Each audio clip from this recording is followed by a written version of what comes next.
Welcome back to another FPL Deadline stream, this time out of Gameweek 18 on Boxing Day. I wish you all a Merry Christmas and a Happy New Year, and hopefully you are enjoying the festivities so far, and you will enjoy the football as well, with some green arrows headed your way. And this is currently my situation, which I talked about in the team selection podcast yesterday. I still have 2 yellow flags in Piero Hincapié and Harry Wilson. I'm more confident about the latter starting this week. As for Bruno Fernandes, though, he is out for the next couple of weeks, but he could be available in pretty much 21 days' time, according to Ruben Amorim. So that is great news for United, considering how things were looking just a few days ago. But it's still going to be a massive blow there for Manchester United, and Fernandes has to be replaced. And that's where one of Declan Rice, Matheus Cunha could come into play. And there are other options who are also being considered, like Anthony Gordon, Morgan Rogers. But I think it's going to be a straight shootout between Declan Rice and Matheus Cunha as my Bruno Fernandes replacement. And with the captaincy, there are only 2 players who really stand out above the rest: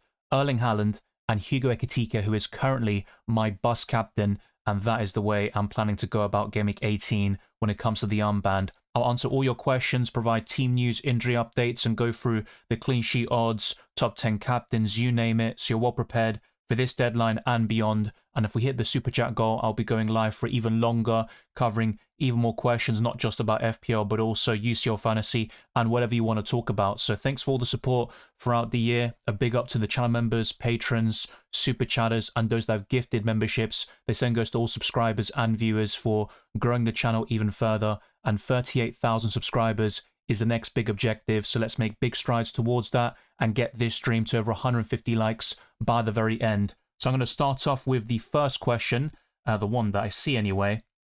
And hopefully the technical difficulties aren't too shabby because, yeah, I think there have been a few already in this stream. So Baraf says, yo, when will Dan Burn be back? Next week, can I buy Lewis Hall? Well, you could certainly buy Lewis Hall, and Dan Burn can play both as a centre-half and also on the left-hand side. But in the case of Lewis Hall, I'm just not a huge fan of him in FPL this season. He showed real promise in the previous campaign, but I just think Defcon is so important. I'd rather go for Chow in the long term. He's more nailed on, less injury prone, and I also think Defcon will push him as the standout Newcastle defender whilst Dan Burn is out. I still have my triple captain, who to play it on. I'd be very tempted by Ekitike this week, and if not, Erling Haaland is always a solid choice, right? Matheus Cunha would be an option in Game Week 19, but I certainly wouldn't triple captain him against Newcastle home this week. I think he is in the top 10 captains, but he's not someone I'd be that confident about to triple captain him against a decent Newcastle side, irrespective of all their injury problems. Merry Christmas as well, Easy. Hopefully you're doing well. What's your gift wish list in this game week? Well, the main one is getting a green arrow and, yeah, somehow entering the top 100k, but that might take another game week or so. I don't think that's that achievable from where I am in just one game week, but you never know. And if I can nail on the right Bruno Fernandes replacement and captain the right player, Ekitike or Haaland, I think that's going to give me a great platform. But yeah, in terms of the wish list for players I'm looking to buy, it's going to be one of Cunha or Declan Rice. So the reason why a lot of people are upset about there only being one game on Boxing Day is because it's a tradition in the Premier League and throughout English football history to have multiple games going on. It typically is one of the highest scoring days of the calendar year, and for there to only be one game seems very strange, to say the least, but that's the way they've scheduled it this season, and I can't say I agree with it, but we just have to adapt with what we're given in FPL and still make our transfers on time and just enjoy the football when it actually happens. Sinindra says, hey Dylan, Merry Christmas. With one free transfer and it looks like Wilson is a doubt, plus my first sub is Senesi, is it worth using my one free transfer to sell Senesi to Keane and bench Wilson?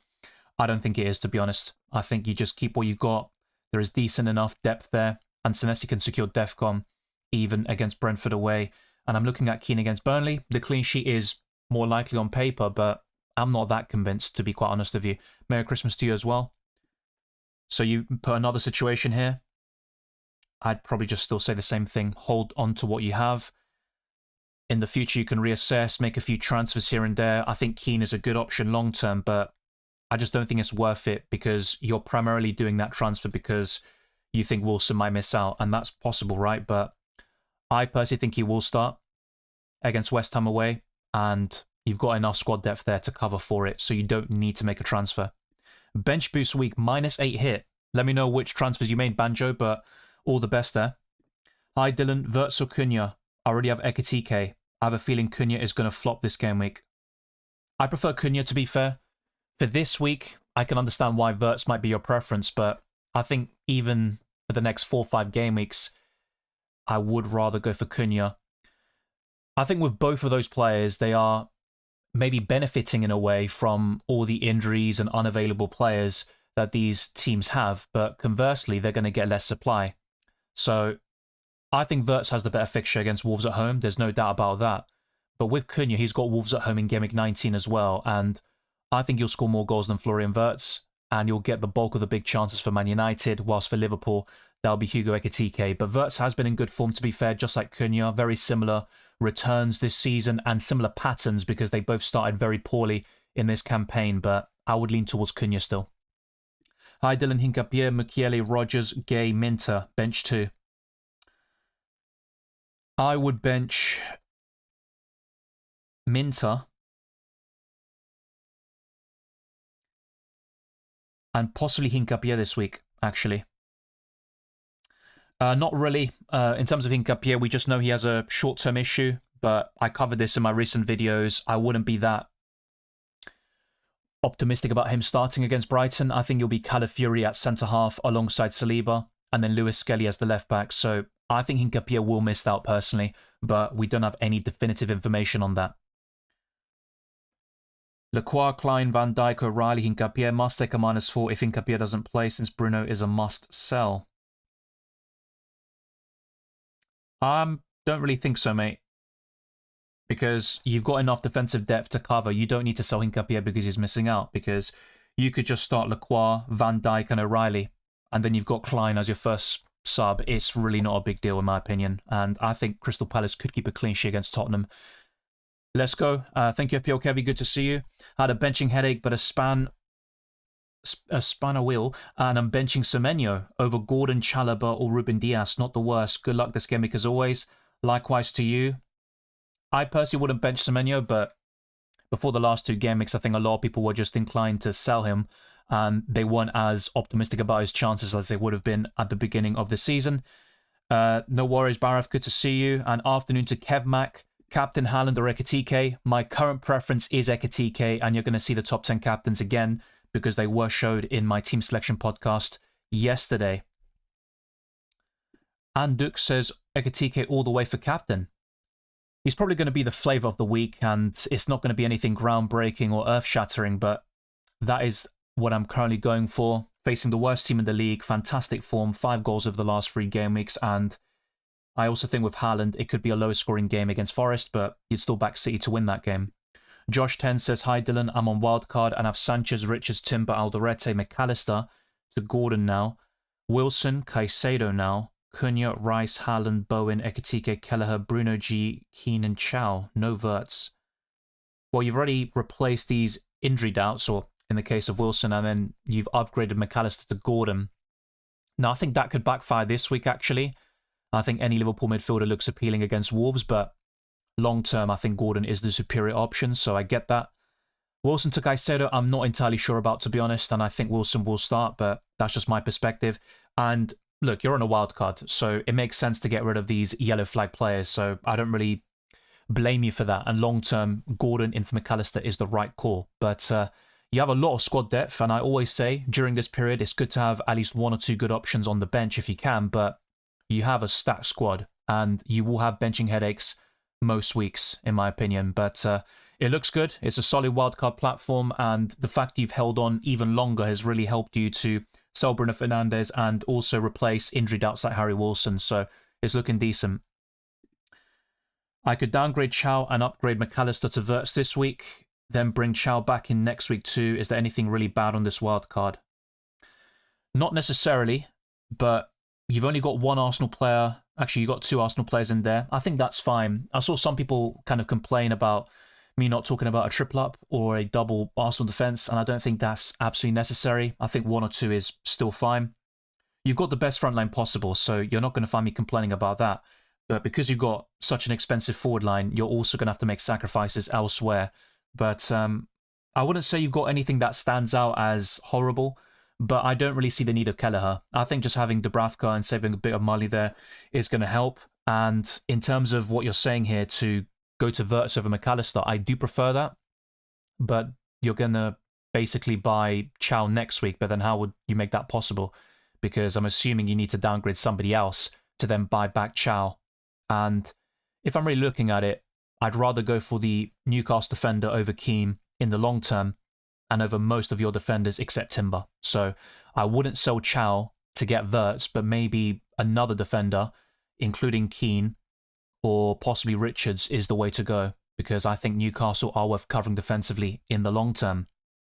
Yeah, I'm not surprised about that. I've been talking about that Game Week 17 triple captaincy opportunity on Haaland for a while, and he has a great record against West Ham for a reason. So I played it when he played against Burnley back in Game Week 6, very similar return there, so quite happy with the output. But yeah, I think West Ham are just the team to target, and Man City were always going to win that game quite comfortably. So good to see you, Banjo. Gone Home says, dear oh Dylan, bench 2, Gay, Senesi, Gavardio, Goodmanson, Van de Ven. I would bench Goodmanson and probably Van de Ven.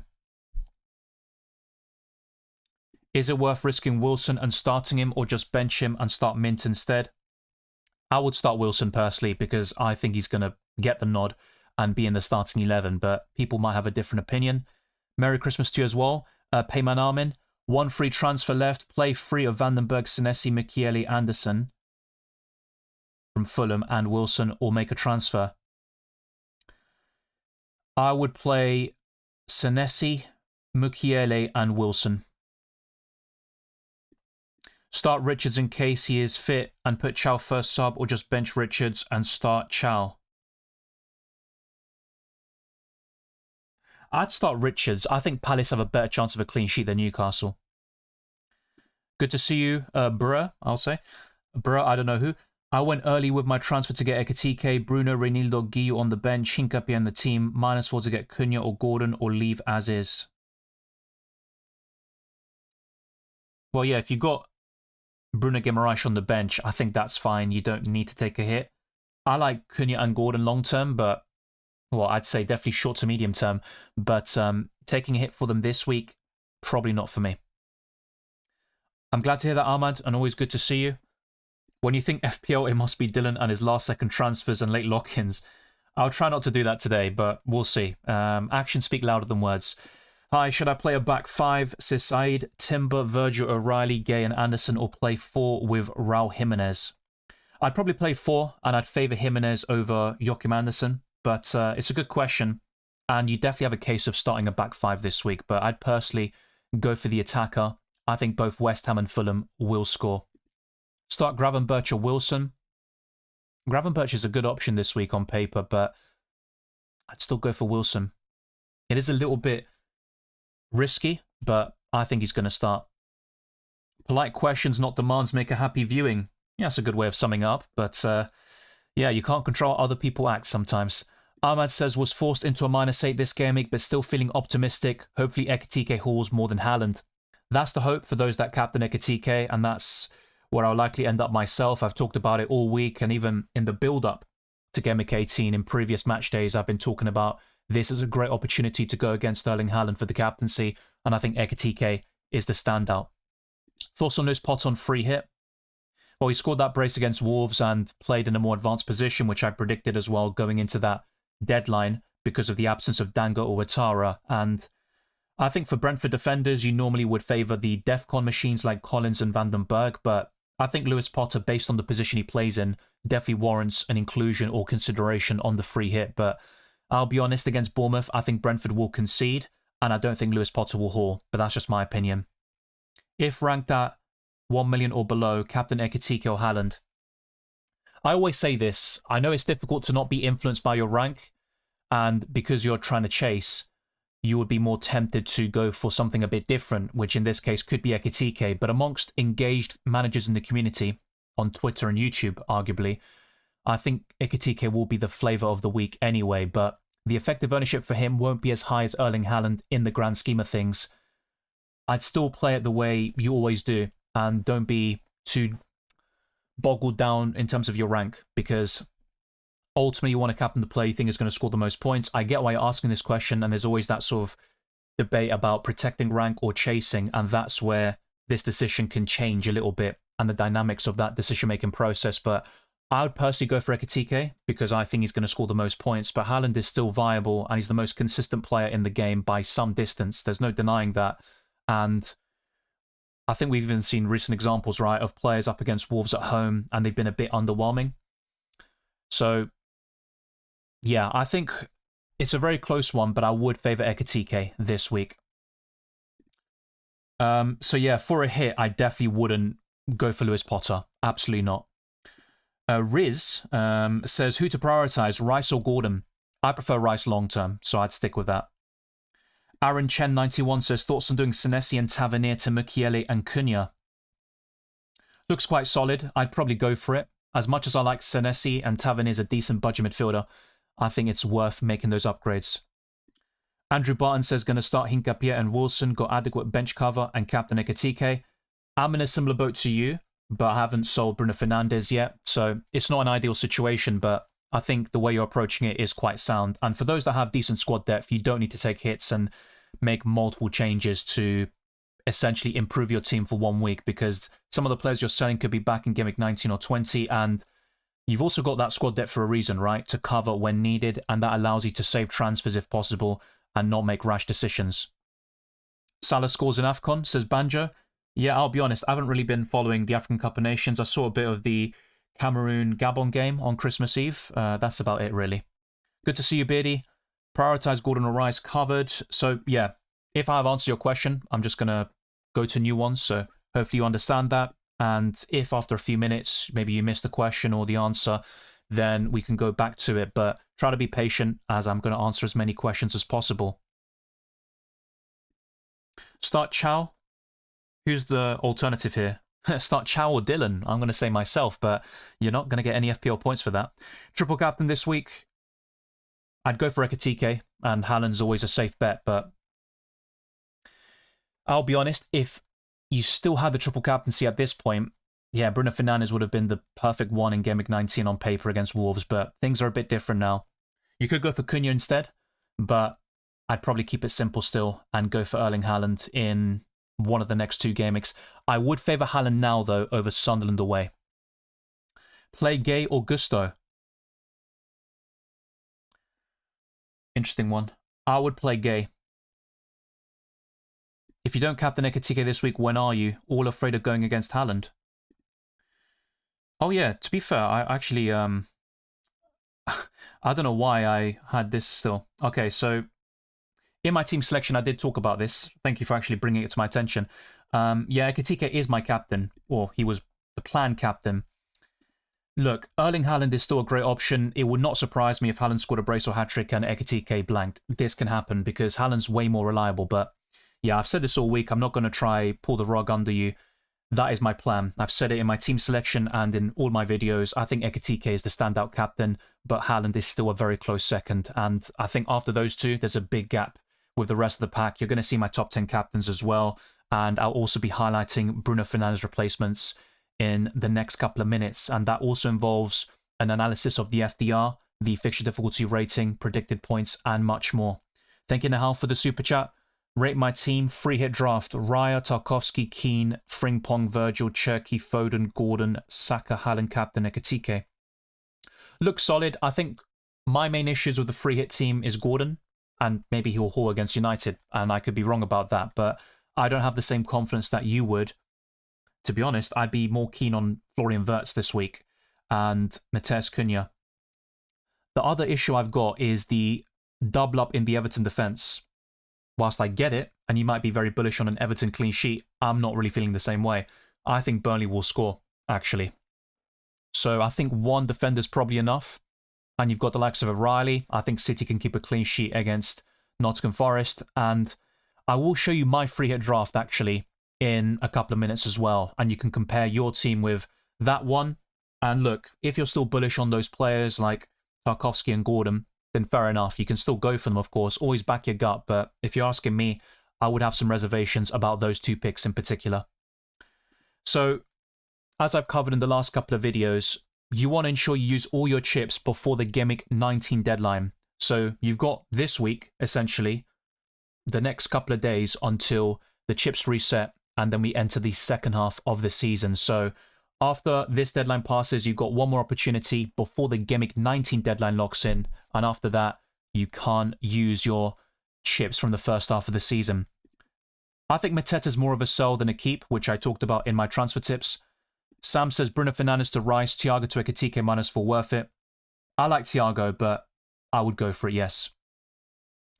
Olympian curse on Ekitike. I'll be mindful of that. Thank you very much. No worries, Nahal, and you will see the free hit squad that I've built very soon. Start Chow or Minter? I'd start Chow. Minter's ceiling is going to be higher, but against Arsenal, I'd probably favour Chow with that fixture against United instead. I still have Eze, play him or sell him. I'm not sure if he even starts this game, and he has been in quite poor form recently. I also think he's not playing in his best position. I'd probably sell him. I think Wilson will start, yes.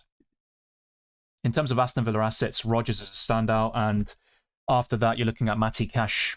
Emi Martinez in goal is decent, but I certainly wouldn't double up on Villa defensively, and it makes no sense to buy them now because they face Chelsea and Arsenal away next, and I think after a great run of form with 10 consecutive wins, I think that's going to drop very soon. Hi, Dylan, Dubravka or Kelleher? I'd start Dubravka this week. Merry Christmas, Dylan. Thank you very much to SA5IOH. Start 2 with at least one defender. Senesi, Anderson from Fulham, Rodon, Xhaka, and Miley. Interesting. I'd start Anderson just about. And I'd go for Xhaka. Mandip says, hey mate, I have the exact funds to go from Semenyo to Wirtz. I wouldn't do that. I like Wirtz a lot this week, and he's showing decent form, but I wouldn't sell Semenyo. He is one yellow card away from suspension, and he's also linked with Man City, so we could see Semenyo move in January, but I wouldn't make that move necessarily just because you have enough money for that. Play Chow or Goodmanson? I'd go for Chow. Thiago to Ekitike, Senesi to Everton defence for -4. I'd probably go for it, and my favourite Everton defender is Keane, but I'd only sell Senesi for a hit if you need to do that to fund the Thiago to Ekitike move. Otherwise, just keep Senesi for now and avoid the hit. Sanchez or Kelleher? I prefer Sanchez still. So what I'm going to do is go to the member questions that have been asked earlier and make sure that they're all answered. That's one of the main perks of being a member or patron. Surreal says, I have 3 transfers, planning on Bruno Fernandes to Cunha. Is it worth doing Richards to Van Dijk? Yeah, Cunha's a good replacement in terms of the defender move. I like it, because Van Dijk can also be a placeholder for one of Gabriel or Munoz, who for me are the 2 best defenders in the game once they return from injury.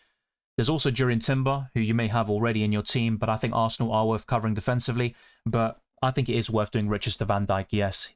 Richards is currently in my predicted lineup for Crystal Palace, but he is a doubt, and I'll try to cover the injury updates and what was said in the press conferences very soon. Andrew Barton says Boxing Day gives people the opportunity to watch lower league football, which is a good thing for all. Yeah, but most people are still not going to do that, to be fair, and most are just interested in the Premier League. But you make a good point. That's the good side about it, but I just think it's a tradition to have Premier League matches as well on Boxing Day, and for there to only be one, I understand why people are frustrated. Well, Sells was in the team, right? He was in the squad in the last match, but John has been in good form, so he kept his place. I think Sells will be on the bench again, and you'll see my lineups later on. With Van Heck, he is available now, so that's good news for Brighton. We could also see, well, actually, Dunk is the one who's fully fit and available. Van Heck was ill, so I would expect him to start against Arsenal as well. With Chris Richards, I will be honest, I'm less sure. So what I'm going to do here is go to the update by Oliver Glasner and see what he's saying. So after the Arsenal game in the Carabao Cup, this was the update on Chris Richards. He got a knock on his foot, a stamp on his foot, and it had to be stitched. I don't know how many stitches, but a few. I don't know if he'll be okay for Spurs, but I'm still hoping they will be back against Fulham. I mean, based on that, it's not looking too great, to be fair. And that could be another possible change in terms of my predicted 11. So I might do that here. Yeah, I'm going to change that quickly before going to the predicted lineups. I think that's the only change I'd want to make, but we'll see. Once we go through the predictions, maybe there could be a few other issues that arise as well. So I think either Lerma or Canvert would replace him in the starting 11. I think that's what we're going to see. I'm going to go for Lerma for now as my replacement.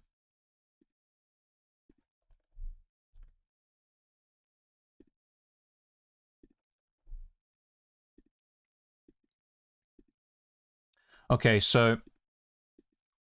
before I go to those predicted lineups, I want to go through some different screens and graphics first. So let's start off with the FDR, the fixture difficulty rating until Gameweek 23. So essentially for the next 6 match days, West Ham are top with Everton, Newcastle, Liverpool and Brentford in the top 5. Man City, Spurs, Palace, United and Arsenal complete the top 10. And if we look at the bottom teams, that includes Wolves, Bournemouth, Aston Villa, Brighton and Nottingham Forest. And that reinforces my belief that investing in Villa right now seems a bit too late in my opinion, and you would be chasing last week's points, particularly in the case of Rodgers, who I still like as an asset, but the next two don't look great for him and Aston Villa.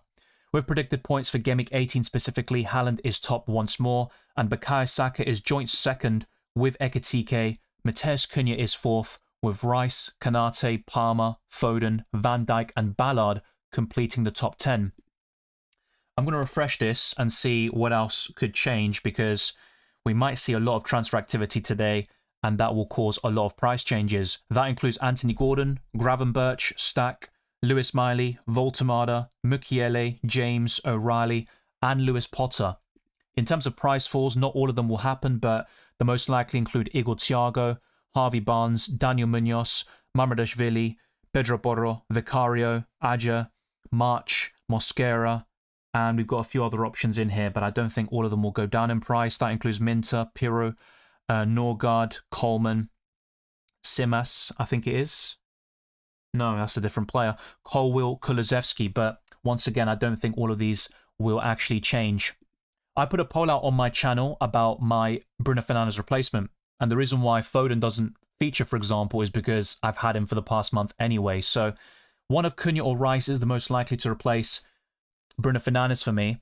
Semenyo's an outside shout, but with the suspension risk and also the rumours linking him to Man City in January, I think it's probably best to go for one of Rice or Cunha instead. And Rodgers is also in the equation, Anthony Gordon too, but I just don't think they really stack up to those top two options, which are also reflected in the poll. Almost half of you have gone for Matheus Cunha as the recommended Bruno Fernandes replacement. I'm also going to compare the stats of Rice and Cunha, who are my favourite midfielders that I don't have to replace Bruno Fernandes. And Cunha's going to offer far more goal threat with 47 shots to Rice's 22. 18 shots on target is also very promising. 25 shots inside the box. And the XG is decent at 4.25. 5 big chances, though, is the exact same as Declan Rice. And also the Englishman has way more key passes and big chance created. That is the key difference between those two. And the expected assist is double in favour of Declan Rice. But when it comes to goal contributions, Cunha only has 3 goals and 1 assist this season in the Premier League, whilst Rice has 2 goals and 6 assists. He always offers that set-piece threat from open play, can create chances, and he also offers you defensive contributions. So, in my opinion, Rice is the better option long-term, but when it comes to the next 3 to 5 game weeks, I'm very tempted by Matheus Cunha, and I think Wolves at home is going to be one of the key reasons why people lean towards him over Rice, who is more consistent and reliable beyond the next month or so. So let's now go to FPL.team, and this is going to be the updated wildcard squad. I've made a few changes, and it includes Matheus Cunha, and people were asking me in that video, where is Cunha? Why is he not in this team? But I did show him in the alternative section because I wanted to give you different structures and platforms for the wildcard squad. And this is essentially what I kind of talked about towards the end of that video. So Sanchez and Dubravka as the goalkeepers is enough. I still like Roofs in goal, who is the highest scoring option in that position so far this season. And both Raya and Pickford will always be up there. And I think Raya will get the most clean sheets of any goalkeeper once again. I think O'Reilly, Van Dijk and Timber looks really solid. And you could use Van Dijk as a placeholder for one of Gabriel or Daniel Munoz. In terms of the other defenders, you've got Chow and Mukiele on the bench, and you could certainly make a case for putting Mukiele ahead of Chow in the benching pecking order. So that's something you could change here. With the midfielders, Foden, Xhaka, Rice, Cunha and Bruno Guimaraes. If you have more money though, you could replace Bruno Guimaraes, for example, with Morgan Rodgers, but that's not looking too great over the next 2 game weeks. As for the front three though, there is Ekitike, Haaland and Calvert-Lewin. No Jarrod Bowen because that requires another significant downgrade elsewhere, possibly even 2 of them. So if you wanted to make that move, Calvert-Lewin to Bowen, it probably requires Van Dijk to a cheaper defender, like Joachim Andersen or Keane, for example, and then possibly downgrading someone like Rice or Cunha, but I wouldn't really recommend that, and I like this structure in the long term. The expected points is only 48.3, but Haaland is the preferred captain, and it increases the expected points quite significantly to 50.8. But I'll be honest with you, Ekitike is my current preference. With the free hit squad as well, I've gone for something like this, 0.1 million in the bank with my budget and the team value I have assorted. So Roofs in goal against Leeds at home, a back three of O'Reilly, Van Dijk and Timber, Wirtz, Semenyo, Rice and Cunha in the midfield, with Ekitike, Haaland and Bowen. I think this is a very promising free hit squad with Dubravka, Mukiele, Potts and Estev or Ekdal on the bench. You don't need to go that gung-ho in terms of your 50-man squad. It's all about the starting 11, have one or two decent options on the bench if needed, and that's all she wrote. You don't need anything more than that, to be honest. And for those that have even more money at their disposal, you can replace Ekdal with Mukiele or Alderete. So that could also work fairly well. I'd probably put Alderete in here with my budget, and that could work extremely well. But yeah, Mukiele's already in this team, of course. You don't really need to double up on Sunderland defensively anyway, or in this case, triple up, since Roofs is in goal already. But yeah, I think this is definitely a very solid platform. And once again, Ekitike would be my preferred captain once again. What about FPL Challenge, though? I will talk about this after the deadline has passed. I can't even speak, and I'm not even hungover, so what is my excuse? But Roofs in goal here again, facing Leeds at home. Keane is my only defender facing Burnley away, and that's mainly because of DEFCON, and the fixture looks very appealing.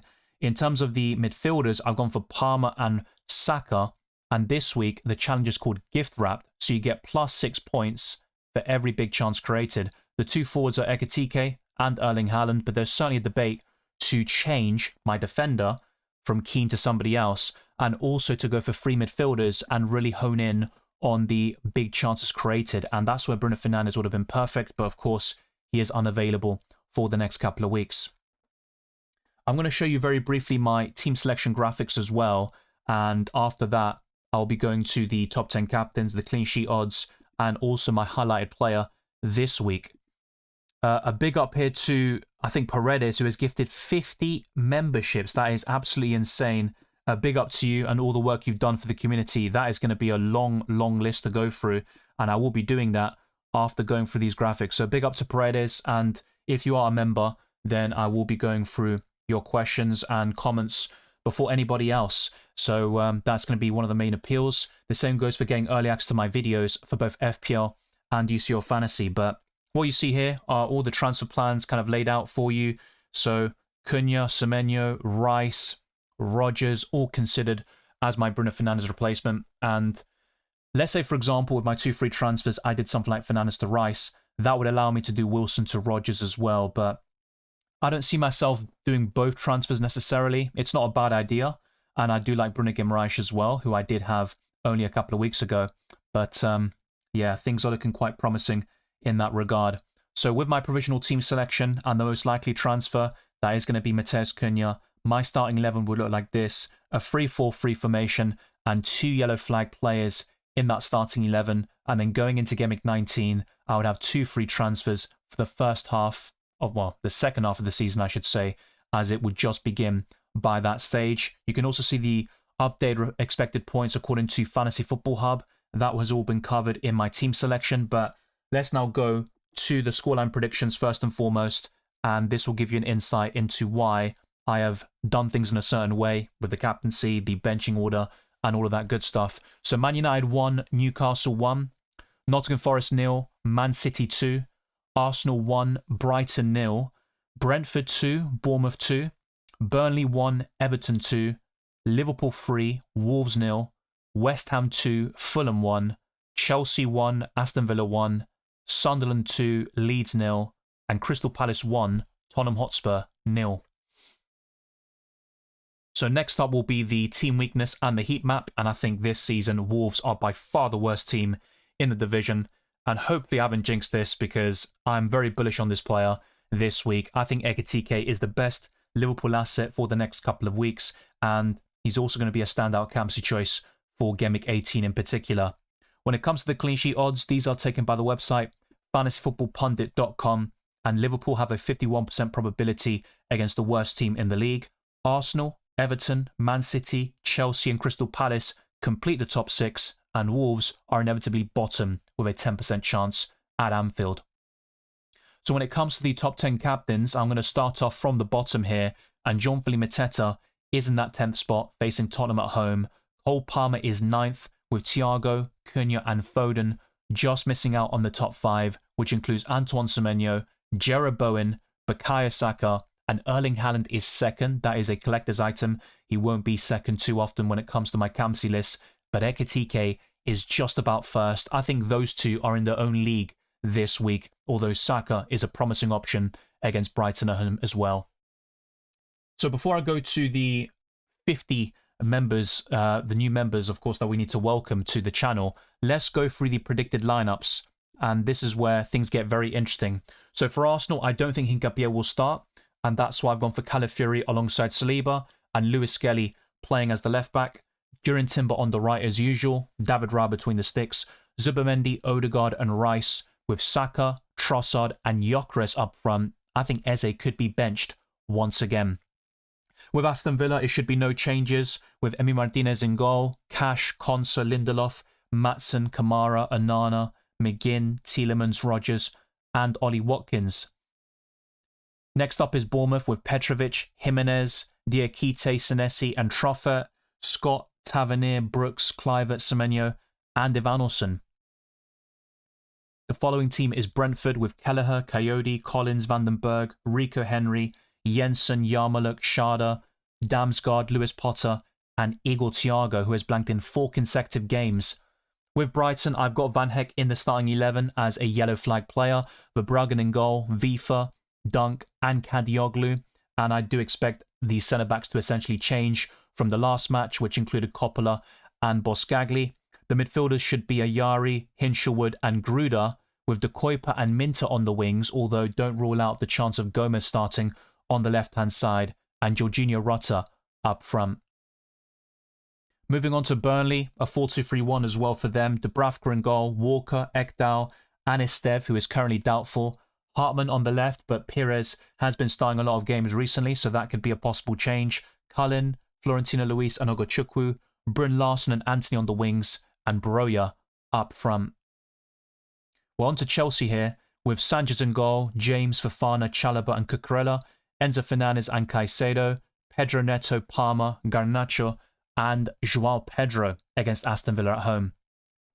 With Crystal Palace, I've gotten 179 correct out of 187. They've been one of the more easier teams to predict, let's say, but we could see a change at right centre-back with Chris Richards possibly returning for the Fulham game. I covered that quote by Oliver Glasner a couple of minutes ago, and I think one of Lerma or Canvert would replace him in the starting 11. Henderson in goal, Lacroix, Gay, Wharton, Hughes, Klein, Mitchell, Nketiah, Yeremy Pino and Mateta. Their options are relatively limited after all the injuries, and of course Ismaila Sarr heading off to the African Cup of Nations.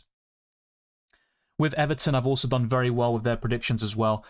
Pickford, O'Brien, Tarkowski, Keane, Mikalenko, Eric Bonham, Garner, McNeil, Alcaraz, Grealish and Tierno Barry. That is my predicted 11 for the Toffees. And for Fulham, I think Wilson will start despite the yellow flag, with Leno, Tete, Anderson, Cuenca and Robinson, Sandenberg and Lukic, Smith Rowe, Kevin and Raul Jimenez. Moving on to Leeds United, they've been in decent form recently, but their upcoming fixtures are very tough on paper. I would expect them to retain this back 5 with Perry in goal, Bogle, Rodon, Biol, Strauch and Goodmanson, Tanaka, Ampadu and Stack, with Calvert-Lewin and Okafor up front. The Premier League champions Liverpool have had a very mixed start to the season. Alisson in goal, Frimpong, Kanate, Van Dijk and Kirkes, Gravenberch, Jones, Chiesa, McAllister, Wirtz and Ekitike is the likely starting 11, but let's see if Gakpo is available, because that could change things a little bit and push Wirtz either to a central role or on the right-hand side, with Chiesa being on the bench once again. Man City are really ranking up the pressure on the Premier League leaders Arsenal. Donnarumma in goal, Nunes, Ruben Diaz, Cavadio and O'Reilly will be the defensive line. Nico Gonzalez, Bernardo Silva, Cherki, Reinders, Foden and Haaland seems relatively nailed on until Doku returns from injury.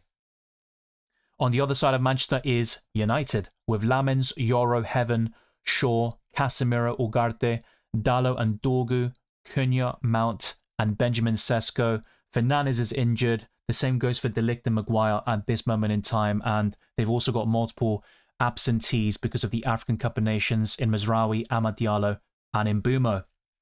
Newcastle United are decimated at the back, but we could see a change between the sticks with Nick Pope returning once again. I've currently gone for Ramsdale, though, to start for Newcastle United with Lewis Miley, Cher, Chow, and Hall, Tonali, Bruno Guimaraes, Jacob Ramsey, I almost said Aaron Ramsey there by habit, Jacob Murphy, Gordon, and Nick Voltemada.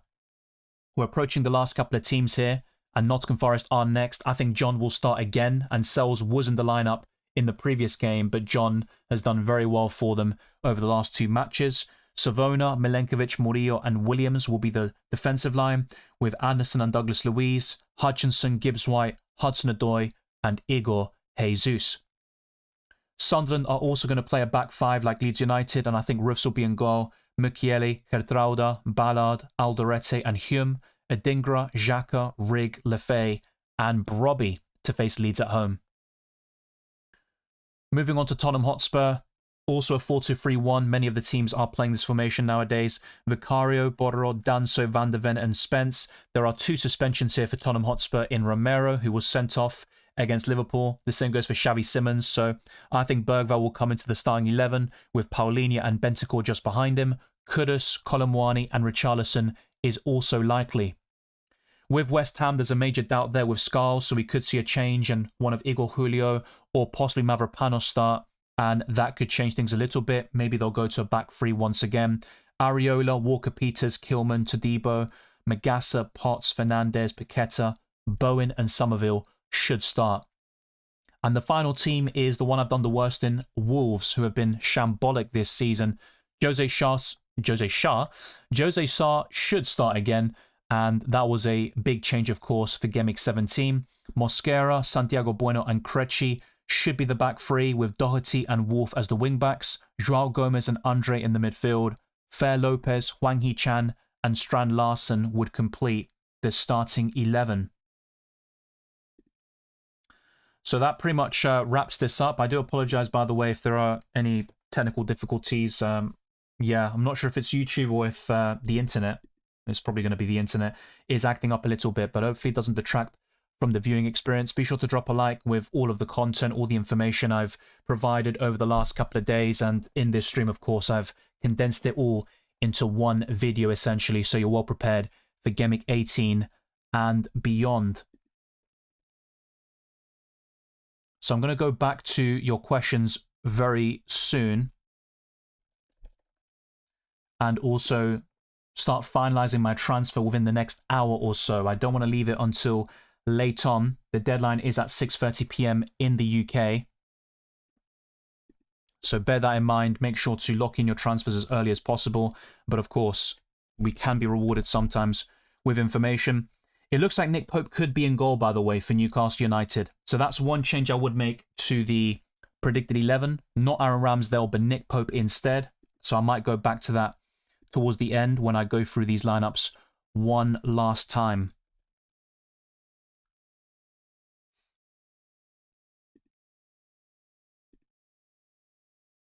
So I'm going to have that ready for the next time I show you the lineups, but that will be later on in the stream. And feel free to rewind, pause, and then go back to the live section when you're ready.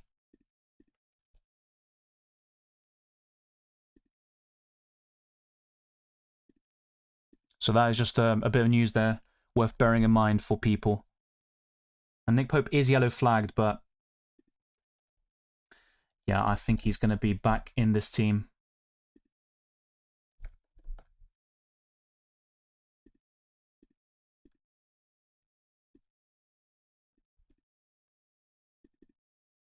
Okay. So thanks for your patience. I'm now going to whiz through some questions. That's going to be the plan for the next hour or so.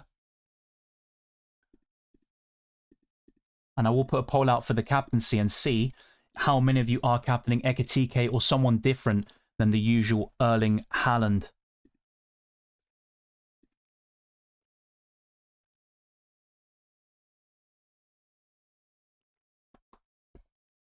So this is the current state of affairs with my FPL squad. 3 flags here, including a red one in Bruno Fernandes, who will be sold. The question is, do I use my second free transfer and sell one of Hincapié or Wilson? That's something that hasn't been fully decided yet, but my plan since the beginning of the week was to be patient and not really use that second transfer if possible. I've got decent depth on the bench, nothing spectacular though. As you can see, I've got the likes of Cash, Klein, and Potts there, so it's not looking as solid as it was when I wildcarded in Gameweek 16. So, a lot of new names here, and once again, a big up to Paredes for gifting 50 memberships. That's incredible work from you, and thank you very much. Happy holidays to you as well, Paredes, and if you have any questions or comments, be sure to let me know. So, to the likes of Nahal, Ahmad, Gamer Fanatics, Arthur Nice, and a lot of long-time viewers are being rewarded here over Christmas, which is great to see. MMK, Carolina, a Liverpool fan, James G, Josh G, Superpoi, Pieta, Aranya, Fernando29, Crisharo, Les Coop, or Les Coop, I should say. Apologies for that. Steph FPL, a lot of new names in here. Miguel, Magnus Graberg. Wow, a lot of new names.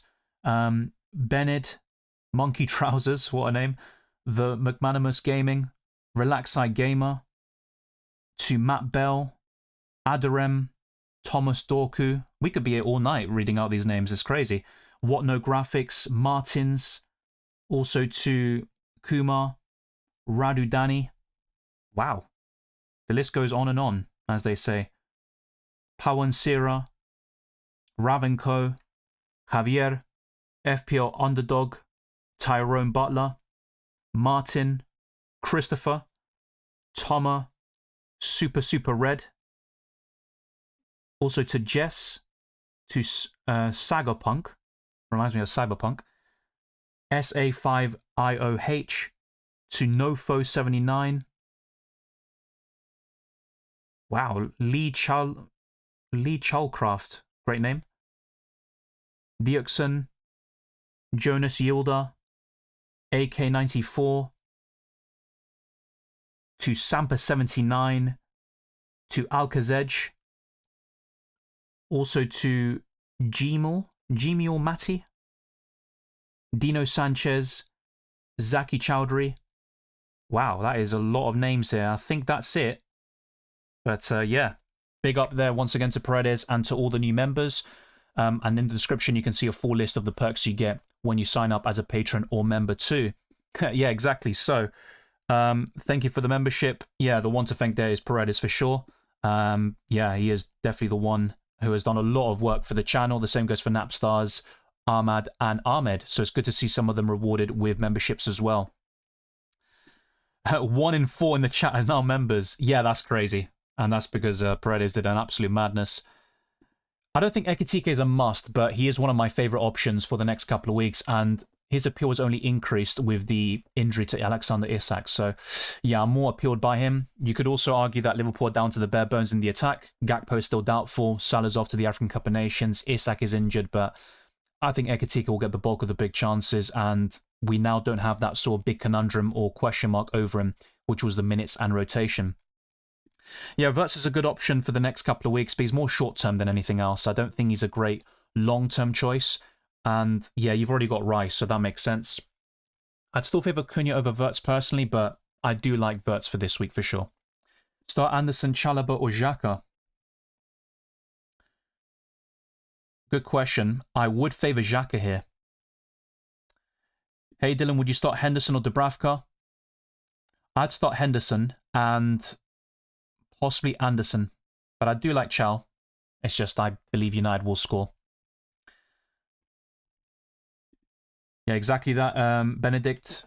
Big up to Paredes once again, and very kind words of you. Thank you very much there. I appreciate all the support. Feliz Navidad, Agustin. Jose Shah. I think because I was supposed to say Jose Shah should start, and then I just mixed them up. I'm not Sean Connery. Play Thiago or Wilson? Thiago. Should I do Anderson to Keane or Tarkowski? I prefer Keane. Tarkowski's more nailed on and safe, right? So that's definitely worth admitting, but I just think Keane offers significantly better value. Good to see you, AK94. rate my free hit. Rufs, Timber, Calafiori, Van Dijk, Wirtz, Rice, Cherki, Foden, Semenyo, Haaland, Ekitike, Mukiele, Potts on the bench. Yeah, that's fine. I just wonder who else you've got on the bench, but I'm assuming they're just bench fodder. I think Mukiele is enough coverage there.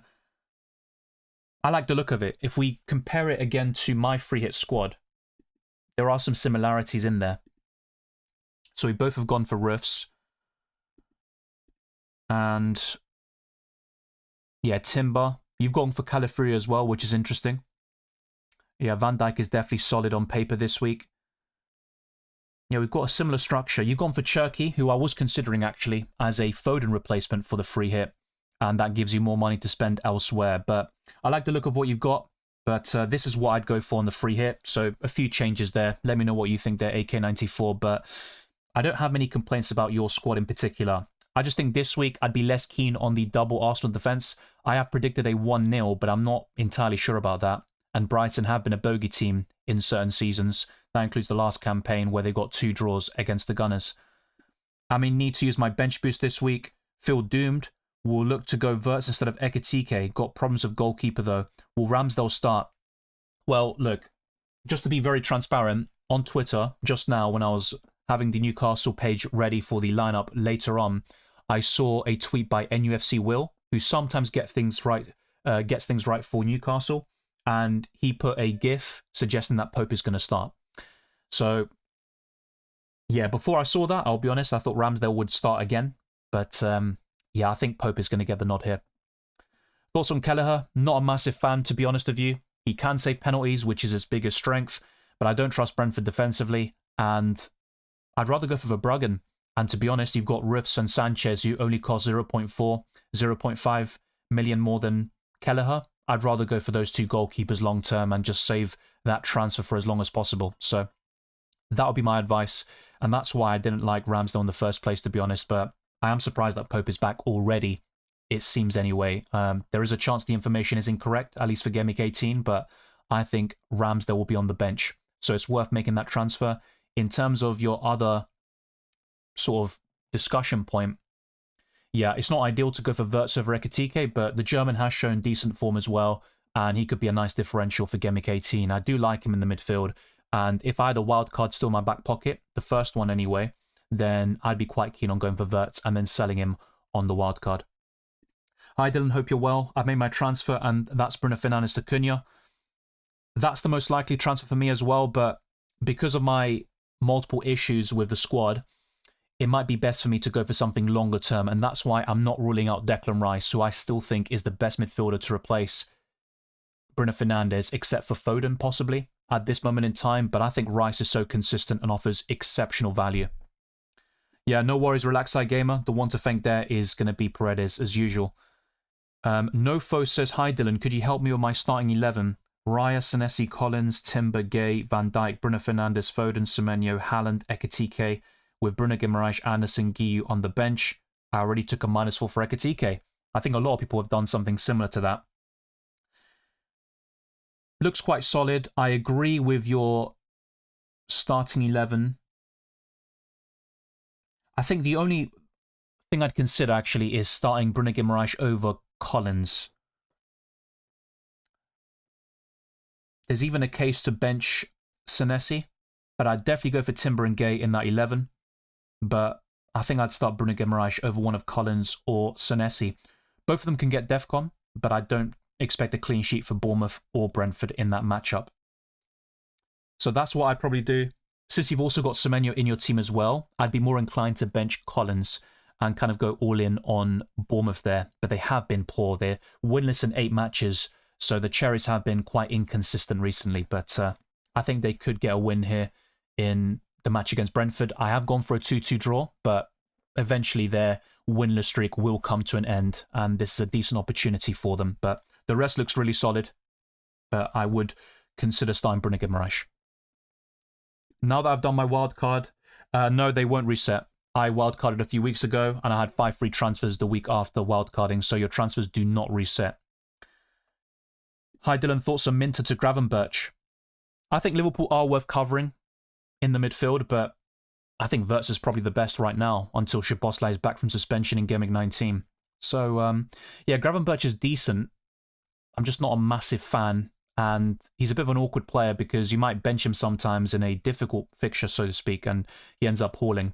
And then against the likes of Wolves at home, he ends up blanking. So, very awkward player in FPL terms, but a quality one at that. I see why you're doing it, but I'd only make the transfer if it gives you enough money to make other upgrades, which will really help your FPL team. So yeah, I've covered this throughout the video and also my team selection. It's going to be one of Rice or Cunha. That's the most likely. I've also contemplated other options like Gordon, Rodgers, Semenyo. I think Semenyo is the most likely of those three, but yeah, one of Rice or Cunha will come in to replace Fernandes for me. Good to see you there, Raid. It's been a while, man. I'm not regular with you anymore. I've been busy recently. How's life? So apologies, but my chat is actually bugging out here. So just got to wait for it to work.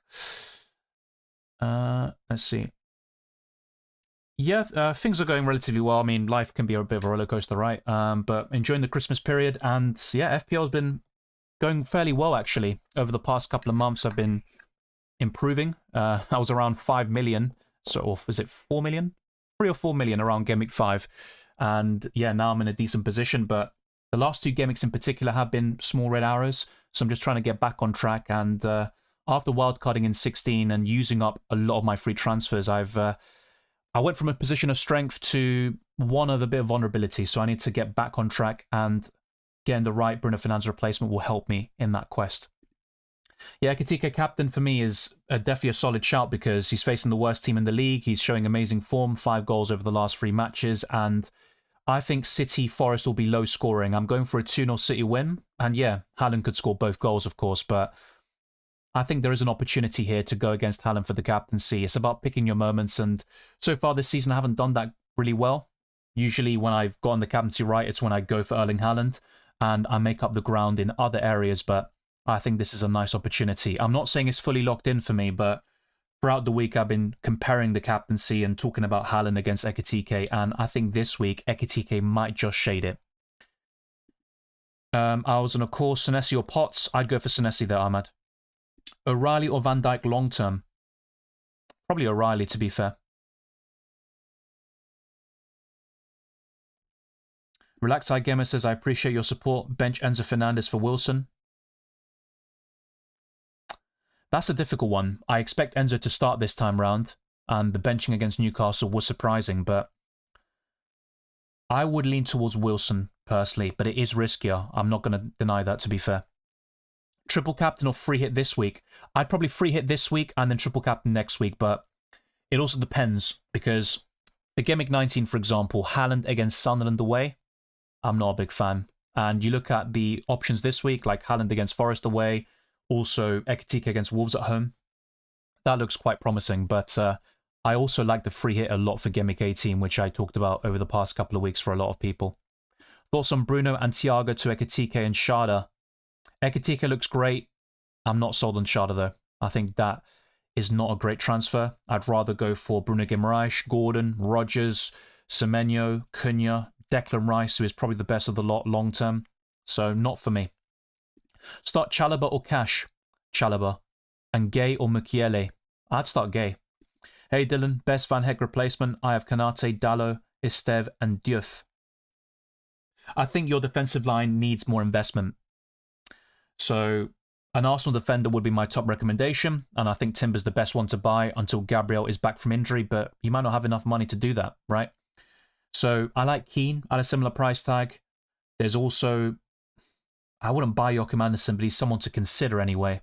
But I just think you need that Arsenal defensive coverage. That's the biggest weak link of your defensive line.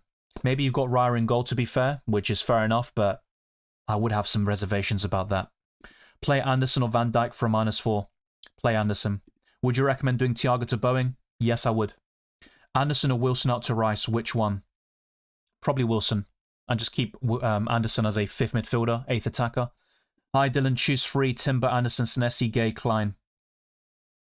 I'd start Timber, Gay, and probably Joachim Andersen. Very close one though. Sub Bruno Guimaraes or Anderson? I'd sub out Anderson. Would you do Richards to Keane with one free transfer left? Can cover Richards this game week with Alderete. I would just roll. And if Richards doesn't play, you've got Alderete coming in against Leeds. That's absolutely fine. Yeah, the best free hit teammate is literally what you see on screen. So there's not really much more for me to say about it. I've discussed this in detail already. Haaland triple captain now or Cunha next week? I'd rather triple captain Haaland now, but it's worth bearing in mind for those with the free hit and the triple captain, I would free hit now and triple captain Cunha in 19. But if it's just triple captain in 18 or 19, I'm going to say do it on Haaland in 18. So yeah, with the free hit, it's team dependent, but I prefer the Gameweek 18 free hit for a lot of people. And what you see on screen is what I'd free hit to, and I do like the look of it. The expected points is quite low, but I think it's selling the team short a little bit because I don't think my team is better than this for Gameweek 18. Klein against Heaven versus Goodmanson. I would say Klein until Munoz is back from injury, but that's only going to be for a couple more weeks. Merry Christmas, Jenny. Good to see you. Should I take a -8 to bring in Ekitike? Would have to downgrade either Saka or Raya to afford it. As much as I like Ekitike, I don't think it's worth a -8 hit where you're also selling one of the best goalkeepers in the game or one of the best midfielders in the game for a hit. So my answer is going to be no here. Likewise, John Paul, season's greetings. Rodgers and Ekitike in for Bruno Fernandes and Thiago for a -4. Yes, but I'll be honest with you. In terms of timing, I prefer going for Cunha or Rice over Rodgers, but yeah, good transfers in general. Gay or Mukiele? Gay for me. Play Anderson or Rodon? I'd play Joachim Anderson. Need help with my wildcard? Any changes and who to start this week? Okay, so I'd start Raya. I'd still go for Timber, O'Reilly, and Frimpong. Foden, Rice, Cunha, and... This is the thing, actually. I'd possibly bench Dominic Calvert-Lewin this week and then go for all 5 midfielders. You've got a lot of squad depth there, so you're going to have benching headaches not just for 18, but also in the long term. You've got a good squad. A lot of them are well thought out, but Frimpong is short term, and I think he could be a placeholder for one of Gabriel or Daniel Munoz, so I don't mind him as a short-term punt, but I would have some reservations, to be fair.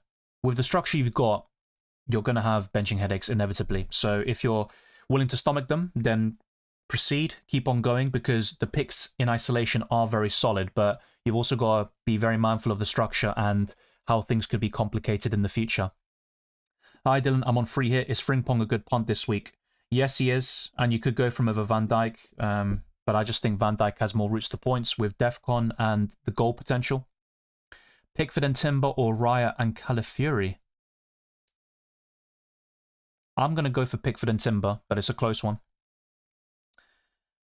Should I sell Bruno and Thiago for a -4 to get Ekitike and Rodgers/Cunha, or Bruno and Guiu for a -4 to get Ekitike and a cheap midfielder for 5 million so that next week I can sell Thiago to get Voltemada?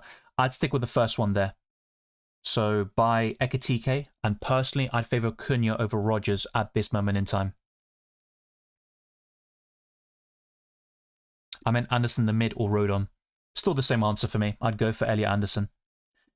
Kaio999 says, I'm bench boosting, but I got Richards/Wilson and Hincapié and one free transfer. What should I do? And then a benching headache. Oh, actually, it's not benching headache. It's your bench for the bench boost. Okay, so I don't think Richards will start this game, but I might also have the same opinion about Hincapié. This could go either way, right? But I think Wilson will start and the other two won't be in the starting 11. So I'd focus on Richards and Hincapié, actually. It's not ideal, but maybe for a -4 hit, you could optimize your bench boost and really have it well set up. Miley, Rodon, Minter, Dubravka. I'll be honest, I'm not a big fan of that bench boost. What I'd probably recommend, actually, is bench boosting in 19 instead. But yeah, by that point, it's not going to be much better. But in my opinion, Richards and Hincapié won't start. I started the season really well, then got 5 reds in a row, and then 4-point green, looking to get back on track. Yeah, FPL can be like that, right? I started this season quite poorly, actually. Probably the worst I've ever started, but I got better since October, essentially, and I made a lot of progress. So that's the plan. And By improving your decision making, you improve your chance of getting lucky, but that's what you ultimately need to be successful in FPL. You need a lot of luck as well to go your way. Should I move Richards to Keane for a -4, planning to bench boost in 19? I would only do that if you don't have enough defensive coverage this week. One of Alderete or Mukiele, for example, could be perfectly fine, and you don't need to take a hit this week. Thank you, 787. Hey, mate, watching from Malawi in Africa. Was saving Bruno for triple captain, and I have 2 chips to use this game week and the next. Who should I triple captain from Foden, Haaland, Rice, Calvert-Lewin, and Thiago? It's going to be Haaland for me. Ekitike is my favourite sort of non-Haaland pick this week. From the others you mentioned, I think Rice is brilliant and Foden is showing a lot of form, but I wouldn't triple captain these players over Haaland in a team. So that would be my answer there. I appreciate you watching, and it's good to see people from all over the world watching the content. It's always a pleasure. Yeah, I get why you were saving the Bruno Fernandes triple captaincy for 19. A bit unfortunate with that one, but I've always been very bullish on Haaland, especially in 6 and 17. Those were the 2 standouts for me. So 2 chips to use this game week and the next. I think what I'd personally do, well, you haven't said what your other chip is, right? But let's assume it's the free hit. I'd use it now in 18 and triple captain in 19. But that is very team dependent as well. Because in isolation, I think the triple captaincy looks better now than it does in 19. Because, for example, Haaland will face Sunderland away. That's not a great triple captain, in my opinion, on paper. And Cunha at home to Wolves, great fixture, but the player's been very unreliable this season with only 3 goals and 1 assist. How about Semenyo, Bruno to Cunha, Wirtz to cover Liverpool? Look, I like the players you're bringing in, but I just don't really think Semenyo to Wirtz is worth it, for example. I would just do Bruno to Cunha. And if you really want Wirtz, then fair enough, you can buy him to replace Fernandes, but I just don't see the need to sell Semenyo at this moment in time. Heated Gaming says, hello again, this is my team.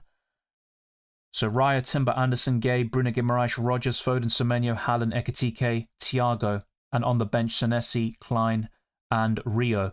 I have 0.1 million in the bank and 2 free transfers, thinking of Wirtz and Frimpong.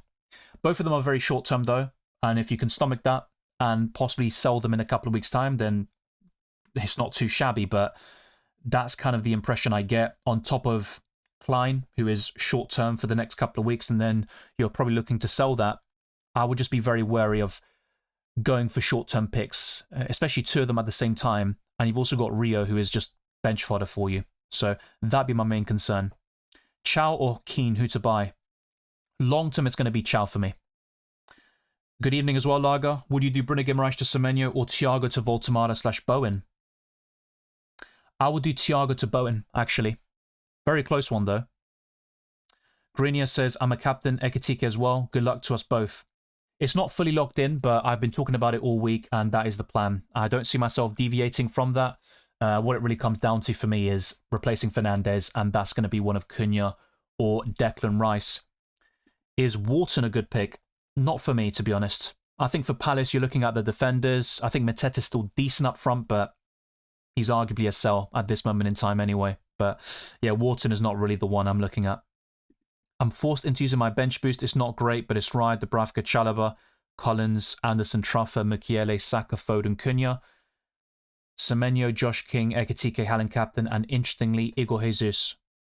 Look, it could work out, and sometimes the bench booster is very difficult to predict. It is not a great booster in the grand scheme of things. It's the weakest one of the lot. But if you can get 10 plus points in a single game, that's a decent return. Playing a 4-4-2 this year with Richards and Wilson starting, 0 in the bank with 2 transfers. Should I make another move for either of them? I have Anderson of Nottingham Forest and Chow on my bench. I probably wouldn't. You've got decent enough coverage on the bench there to fill in if needed, but I don't think Richards will start. Wilson is a different story. I think he will get the nod against West Ham, but yeah, I understand your concerns and frustrations. I think you probably just stick with what you've got, but if I had to move one of them out, it would be Richards, and that's where Keane could be a good replacement at a similar price tag. Dylan, start 1, Wilson or Anderson? It's going to be Wilson. Merry Christmas as well to Viet Cong. Need your help. Lacroix, Wilson, Jimenez, Bruno Guimaraes, play 2 and bench 2. I would start Harry Wilson and probably Lacroix, actually. Start 1 of Caicedo, Wilson or Anderson? Wilson. My logic of Jesus is decent fixtures, cheap, and gets a lot of chances, which was similar to my logic of Cunha. If you shoot a lot, you eventually score. I get what you're saying, but it's not always a guarantee. And we saw Semenyo last season. Of course, he had a bit of a breakout. He had so many shots, by the way, but his conversion rate wasn't great. But there are many examples of players like Calvert-Lewin over the years. And yes, he's now finally returning, but how long is that going to last?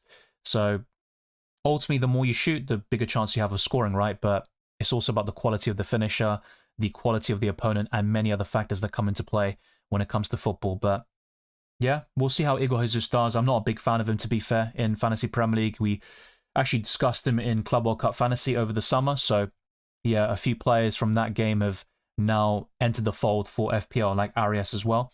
But yeah, there is the chance of a good return here or there, but it will be inconsistent. I have triple captain and free hit thoughts and tips. Okay, so with your squad, I'd be tempted to triple captain now, probably on Haaland, and free hit in 19. I think that's the way to go about it. For Gameweek 19, Wilson and Hinkapie out, Cunha and Chow, or a defender of 5 million budget in. Looks good to me. Personally, I think Wilson will start, but Cunha is an upgrade. And with Hinkapie, I'm less sure about him starting. And Gabriel will be available in a couple of weeks' time anyway, so it makes sense to make both moves. Not really London W4. DCL has been in brilliant form, but he's facing Sunderland and Liverpool away next. He's a very streaky player, but he can also go 5 to 10 games without scoring, let alone 15 to 20, which we've seen recently. So I'm not scared of Calvert-Lewin, definitely not. What I'm probably scared about, if anything, or worried about, is not captaining Haaland, because currently the plan is to go for Mr. Ekitike.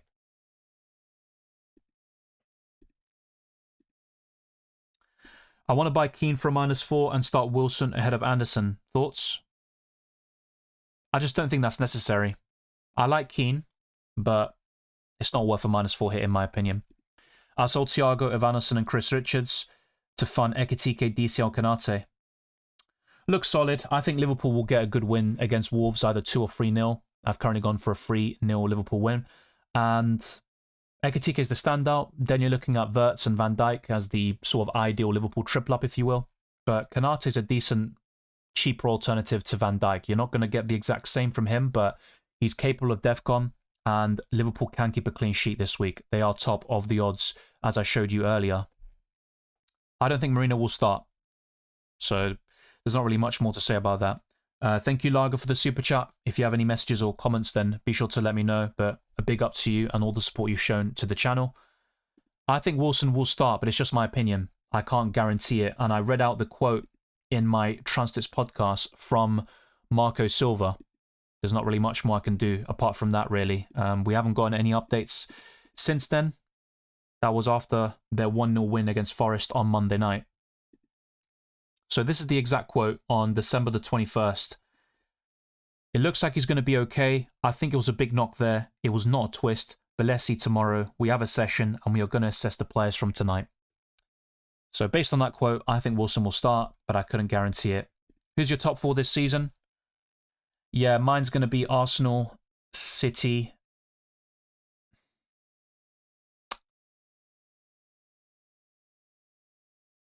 Yeah, I think Chelsea. I don't know. Liverpool still have a chance of getting in there, to be fair.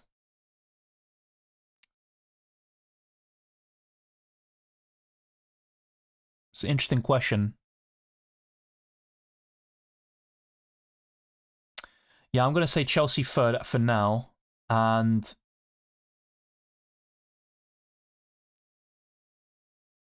Liverpool fourth. I'm going to go for Liverpool fourth and Villa fifth. Dallo or Chow for this game week? I've gone for a 1-1 draw here. I think if there were a winner, to be fair, I think Newcastle are a bit more likely, and Chow is more likely to get DEFCON. So my answer is going to be Chow. Just about, though. There's not really much separating them. Bowen or Mateta? Bowen. Start Enzo or Casemiro? Enzo Fernandes. Hi Dylan, Palmer out for Wirtz and Thiago out for Ekitike for a -4. I get why you're selling Palmer for a hit. Not a big fan of it, but I would just about say yes. Considering bringing in Dubravka for Martinez, funnily enough, Dubravka more reliable than Martinez this week in my opinion. For the next two, arguably. I know Villa have a good record against Arsenal. They're very competitive in those matches, but I don't expect them to keep a clean sheet in 19.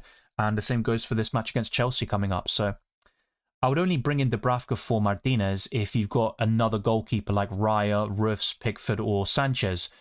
Otherwise, I'm just not too sure about that, because starting Dubravka week in, week out is not something I'd recommend. Start one from Mitchell, Pedro, or Miley. Probably Mitchell. Not necessarily. It's a bit surprising, maybe. I wouldn't include him in the free hit. I talked about this on the wildcard, though, where Wilson could be the sort of ideal 8th attacker and 5th midfielder, but yeah, I'd probably go for something a little bit different. I showed you the free hit squad earlier that I built, so you can maybe look at that and compare what you've currently got with my setup. Hello, Dylan. I'm looking for Bruno replacement, and I've got Foden, Rice, Cunha, and Anderson. So you're looking at Saka, Palmer, Rodgers, Gordon, Semenyo. I think those are the best options. Bruno Guimaraes. I think in your situation, I would be tempted by either Antoine Semenyo or probably Bruno Guimaraes. I think that's probably the best long-term. That's the current plan, Christian. Yep. Rice, Cunha, Rodgers, Foden, Wilson start 3, bench 2. I would start Foden, Rice, and Cunha. Start Welbeck or -4, Bruno to Cunha. I'd take the -4 hit in this case. But what about your defenders? Do you have like a Mukiele on the bench? If so, just start him, in my opinion. But with Welbeck, I'm not entirely sure if he does start. And even if he does, I think the minutes will be managed. Best Everton midfielder? Well, when Dewsbury Hall is available, he's the best one. Whilst he's out, I think it's slim pickings. And I don't really like Grealish, to be honest. I've said this from the beginning. So yeah, it's kind of a tough one. But I think McNeil could be decent short-term. I just don't really recommend it. I store my bench boost and free hit chip.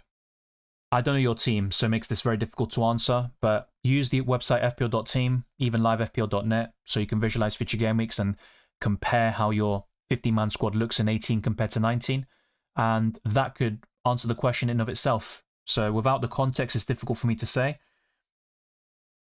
I think for most people, I'd say Game Week 18 free hit, 19 bench boost in that case, but it's going to be different for certain managers compared to others because of this situation and the players they've got already.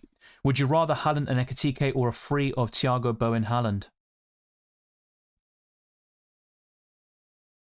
Well, it also depends, right, on which midfielders you have with Ekitike compared to the midfielders you have with Thiago, Bowen, Haaland, because that could also include one of Potts, Smiley, or Rio, like a budget midfielder, really. So, difficult to say. I do like Bowen a lot, and Thiago's still solid, but I'm going to lean towards Haaland and Ekitike here.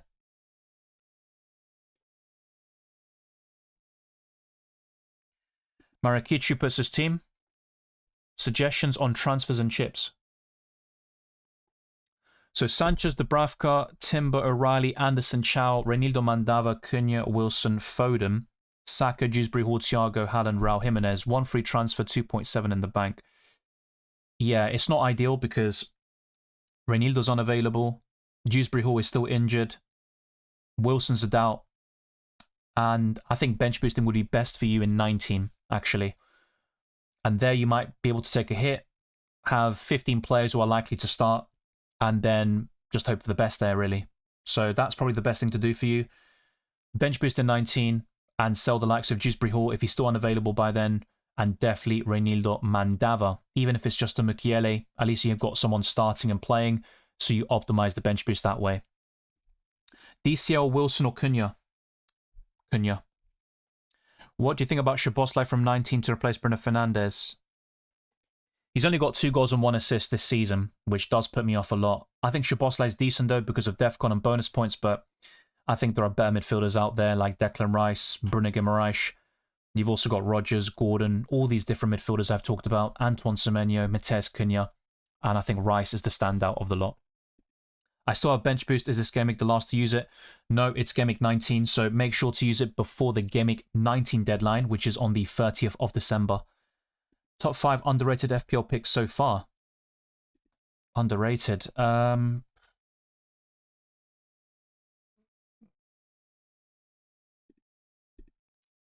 I think Calafiori would be up there.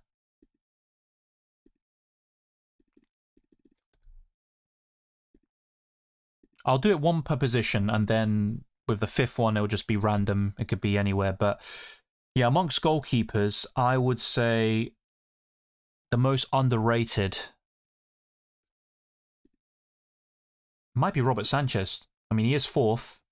He was obviously quite inconsistent at the beginning, quite overhated. So I'd say Robert Sanchez. With defenders, Ruben Dias would be quite underrated too. Low ownership. He's been much better than previous seasons when it comes to FPL output. And I think Michael Keane as well. Yeah, those two have been really underrated. With midfielders, I would say Pedro Neto's up there. Quite underrated. And he's not someone I really associate with goals and assists consistently. And he can be quite frustrating. But I think Pedro Neto would be up there. Paulinho's not too bad as well.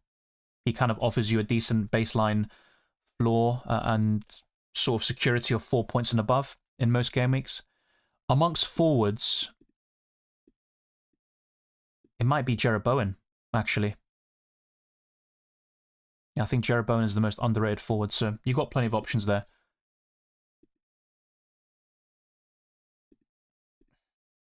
So, we've got just over an hour left until the deadline. Let's lock in our teams and also bounce more ideas off each other and make sure that we're well prepared for Gameweek 18 and beyond. I appreciate those that are still tuning in. If you haven't done so already, like this stream, subscribe to the channel, hit the notification bell, and become a channel member or patron. A big up to the 50 new members, all courtesy of Paredes and the great work he's done on this channel. And there are links in the description. You will get early access to my videos, proud to comments, and many other perks. There is my FPL and FPL Challenge Leagues in the description. The same goes for Spotify. Leave a 5-star review on that platform. It goes a long way to supporting the channel. And there is my Discord server for FPL and UCL fantasy updates, Twitter, Instagram, and Blue Sky. You can find me by typing FPL Dylan or Dylan RCM. So let's go through the other questions. In a little while, probably in half an hour's time, I will go through the graphics one more time. That includes the FDR, the top 10 captains, clean sheet odds, predicted points, and also the lineups, which I've gone for. Bench 1 of Mount, Timber, O'Reilly, Xhaka. I'd bench Mount. Gay or Mukiele? It's a close one, but I'd start Gay. Keep Wilson for bench boost or -8? I'd keep Wilson. I still have bench boost. Is that... Yeah, I've covered this question already, mate. Gameweek 19 is the last time you can use any booster. Then it resets and we enter the second half of the season. Good to see you, Julian. Hey, Dylan. I hope you had a great Christmas. Likewise to you. I have Altamada, Bruno Guimaraes, Wilson, and Rodgers in contention for the bench. I just don't know which three to start. Or Saka and Bruno Guimaraes out, Rice and Cunha in. I would go for Voltamada, Wilson, and Rodgers, but yeah, very close one. That could go either way between Bruno Guimaraes and Voltamada, and Newcastle aren't great away from home. Whilst I like Rice and Cunha in, I don't think it's worth selling Saka and Bruno Guimaraes necessarily. Richards to O'Reilly or play Chow and Roll? I'd probably go to O'Reilly, to be fair, and I think Man City will keep a clean sheet this week. Hi, Dylan. I've got one free transfer considering doing Bruno to Wirtz this game week and then next week between Cunha and Rodgers. If you're in a strong position with free transfers, then that looks fine. But if you have like 1 to 2 transfers, I'd be a bit careful about that because not so long ago, I just wildcarded, had 5 free transfers, and now look where I am with only 2 available moves. I've got a red flag in Fernandes and 2 yellow flags. So things can change very quickly when you go for short-term punts, and it puts you in a precarious situation at times when you're overly aggressive. Play 2 of Mount, Semenyo, and Thiago. I'd bench Mount. So to make it clear, I would start Semenyo and Thiago. Hey, Dylan, currently at the airport. Good travels there, Arthur. Enjoy the holidays too. I have 1 hour to set up a free hit squad. Currently looking at Haaland, Riffs, Rodgers, Palmer, Katike. So I did go through this earlier. I'm just going to go for it here. This is the free hit squad I've built. So this could be used as a guide. Let me know your thoughts. But I would go for this sort of structure. 1 Arsenal defender, probably 2 or 3 Liverpool. And in this case, I've gone for a triple up. I think 2 or 3 City is also viable. So O'Reilly and Haaland. I've gone for Semenyo and Rice here as well. Roofs as the goalkeeper. So, yeah, looks pretty promising. And a decent front three. I think it's the best front three you can build right now, not just for Gameweek 18, but also in the long term. Now, if I remove your message so you can see the bench, it's kind of just cheap options. Dubravka, Mukiele, Alderete, and Potts. Yeah, you don't need to have expensive players on the bench, but I think having one decent option is always going to be a preference.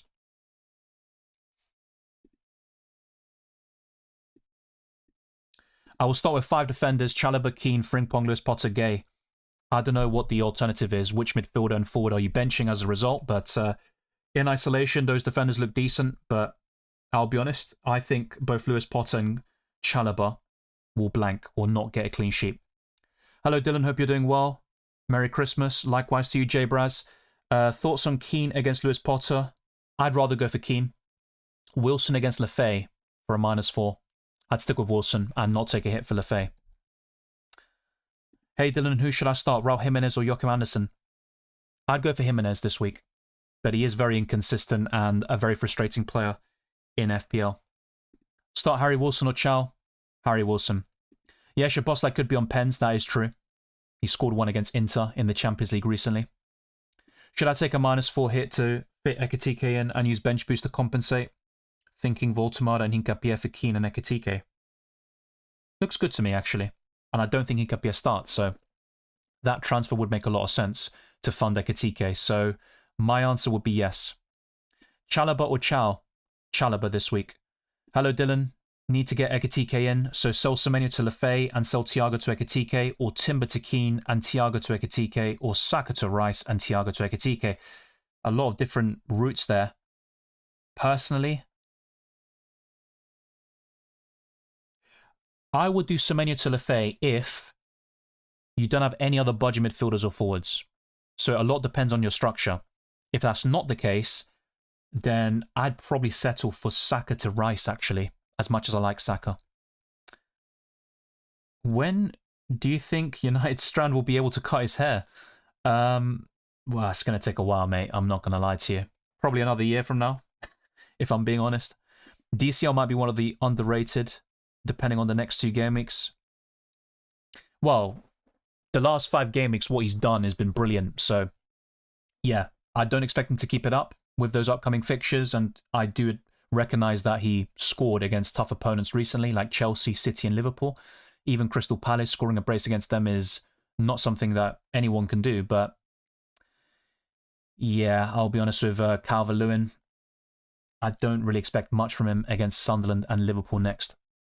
Bench one of Foden, Cunha, Elliot Anderson, Kudus, or Minter? I'd bench Minter. At the moment, the plan is to keep Wilson. Yeah.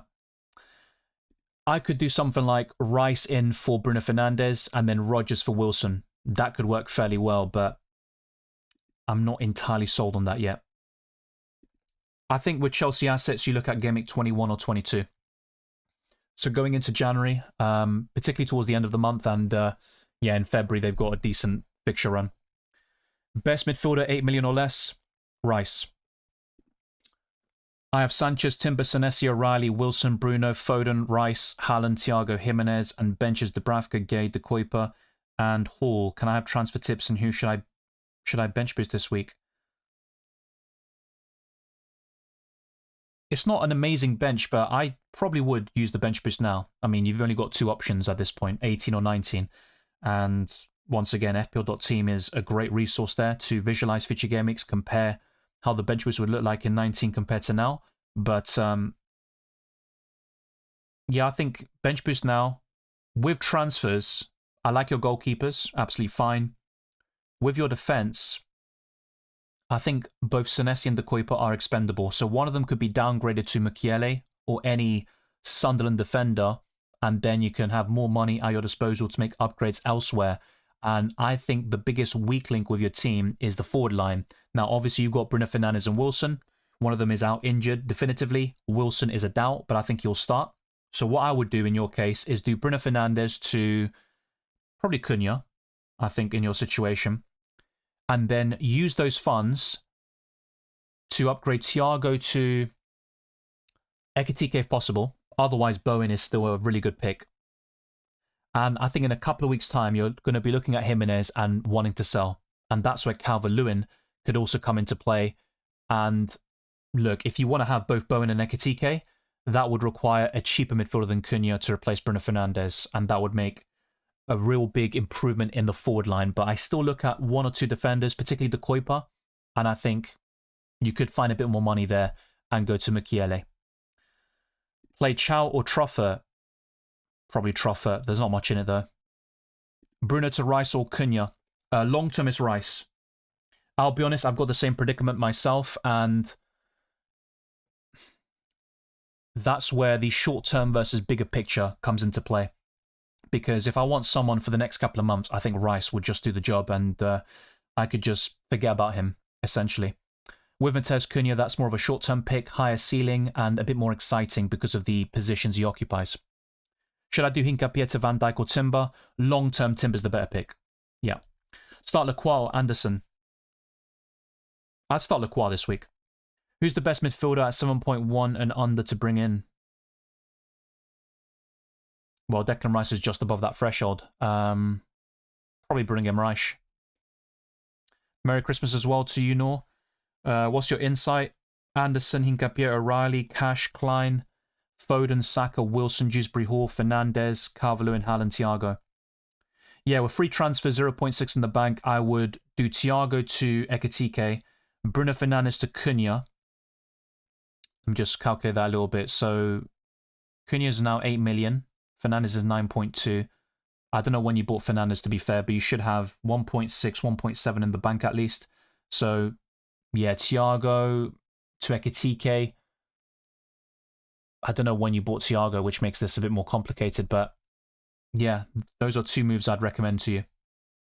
And you don't need to use all free transfers unless, in order to get Ekitike, you need an extra 0.3, 0.4 million, which might be the case in your situation. I've got Stack, Minter, and Guillou on the bench. Thanks, Dylan. Yeah, it's not great in my opinion. Definitely not for a bench boost, but all you need is one player to return and give you 8+ points, and then you're quite happy with the outcome.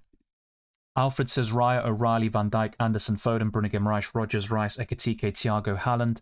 With Dubravka, Lacroix, Chow, Potts on the bench with 2 free transfers, 1.9 in the bank, will you roll or do a move? Free hit next week. I'd probably roll in this situation because you've got decent squad depth. I think even Lacroix could haul on your bench. You've got Chow, who long-term is a solid option. Yes, Bruno Guimaraes isn't great on paper against United, but he's very consistent when it comes to FPL output. And having free transfers after free hitting is going to be very important for me. So, yeah, I'd probably roll, actually. And then over the coming weeks, you could make a few alterations.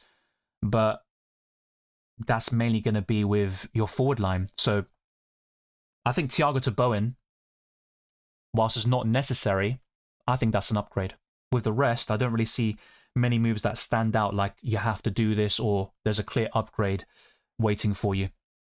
Bench 2 of Xhaka, Anderson, Chalobah, or Chow.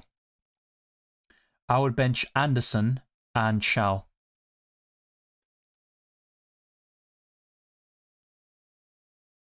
Well, Scott Parker, not to be a twat, but he manages Burnley. Wilson is at Fulham. So with Marco Silva, I don't really see any real reason for him to lie. The managers can sometimes withhold information or say things and then it turns out to be a little bit different. And they also want to keep the opposition guessing, right? But yeah, that will be my answer to that question. Who to bench between Anderson and Mukiele? I'd start Mukiele. Hey Dylan, is it worth doing Gay and Thiago out to Keane and Bowen for a -4? I wouldn't do it for a hit, no. As much as I like the players you're bringing in, not for a hit.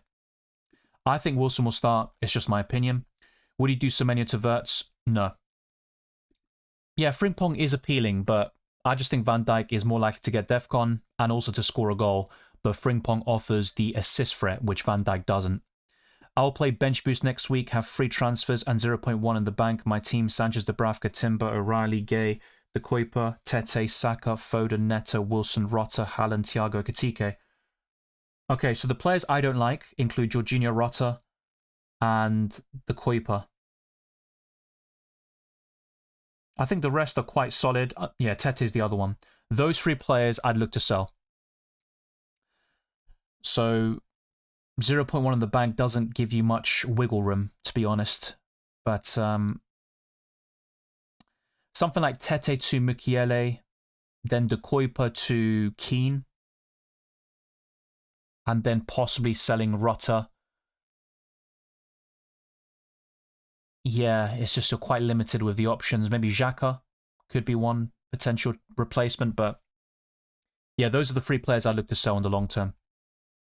Thank you, Austin. Merry Christmas to you as well and your family. Took out Bruno Fernandes for Foden. Yeah, makes sense. Thinking to go Joachim Andersen to O'Reilly for a -4.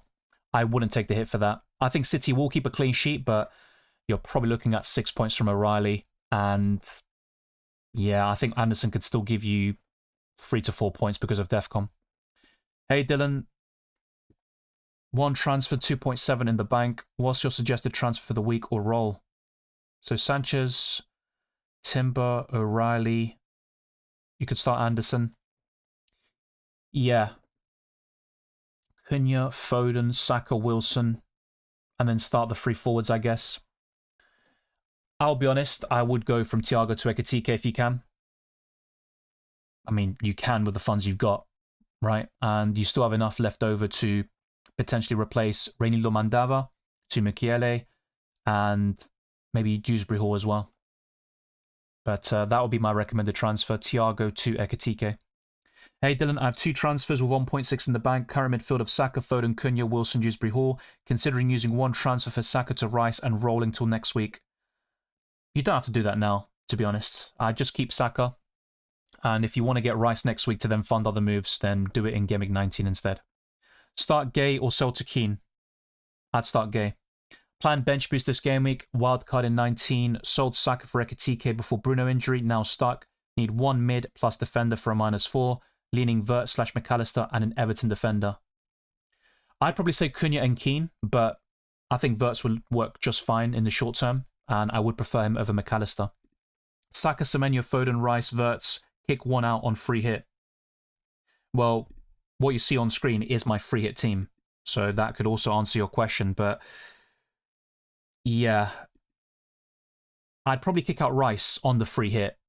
The reason why I've gone for Rice over Saka, though, is because of budget, and it allows me to go for Ekitike, Haaland, and Bowen up front, whilst also having premiums at the back, like Van Dijk / Frimpong with Jury and Timber. Hi, Dylan. I have to bench one of Rice, Rogers, Semenyo, Caicedo. Who should I bench? Difficult one. I think Caicedo will get DEFCON against Aston Villa, but Rogers has a higher ceiling. So I would lean towards benching Caicedo, which might be a bit problematic. Yeah, Pharaoh, you asked this question before, mate, and I answered it a few times. I think Wilson will start. Thank you, Ahmed, for the super chat. A member for over a year, 15 months. A big up to you. Hey, mate, who to have on free hit? Palmer, Saka, Foden. If possible, I would go for Saka. So what you see on screen is a free hit team, but I've gone for a different structure, so it makes going for Saka quite difficult to obtain, but he's my favourite of the 3 this week, and I will go through the graphics in a couple of minutes, actually. And that will reinforce what I'm saying here in terms of the captaincy. I think Saka is the closest to Ekitike and Haaland this week. Bruno to Cunha, Bruno Guimaraes to Potts, and Ekitike to Thiago for a -4. Yes, I also did Bruno Guimaraes to Potts recently, but that was only to fund other moves, which you're also doing as well. And it was for free, but even in this context, I think it's worth bringing in Ekitike for Thiago and also Cunha in for Bruno Fernandes. Dubravka or Petrovic? I would rather go for Dubravka this week. Would you take it for Ekitike instead of Thiago? Bruno to Cunha and Bruno Guimaraes to Potts? Yes, I would.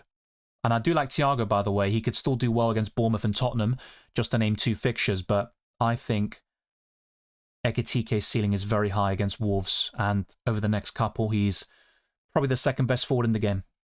Best United players to punt on outside of Cunha for their upcoming fixture swing? Probably Casemiro. I'm not a big fan of their options. Possibly him and Dallo.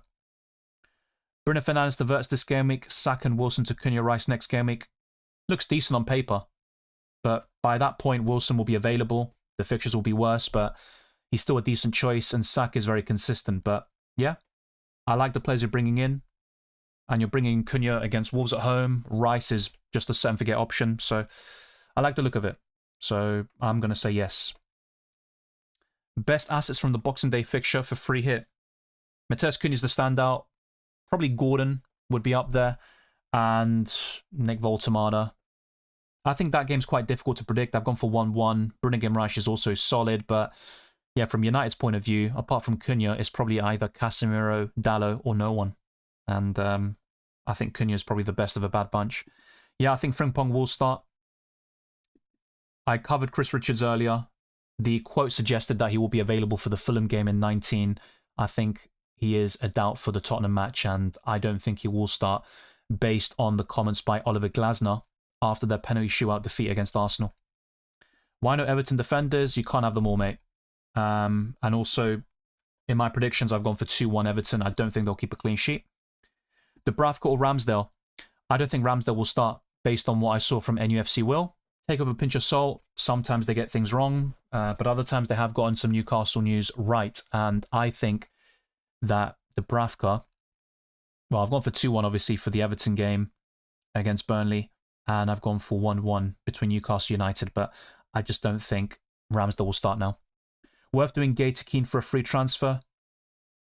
I would just keep Gay, personally, but look, I like Keane as a short-term option. If I was wildcarding, he'd probably be in it, and he might even enter the starting 11, but I'm not that bullish on a Everton clean sheet as others are. Maybe I'm wrong. Hey, I'm thinking of replacing Bruno with Rice or Bruno Guimaraes. Both are very good options, but I prefer Declan Rice. So despite you having Saka already, I'd still go for him. So what I'm going to do now is put 2 polls and let it build up whilst I go through some different screens and graphics.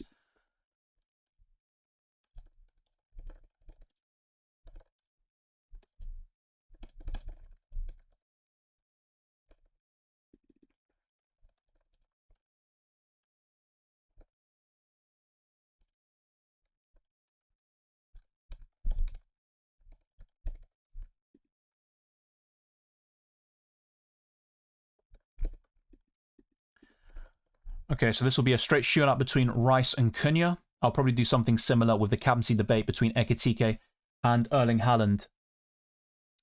So let's go to the FDR. In terms of the bottom 5 teams, that includes Wolves, Bournemouth, Aston Villa, Brighton, and Nottingham Forest. And near the top, we've got West Ham, Everton, Newcastle, Liverpool, and Brentford.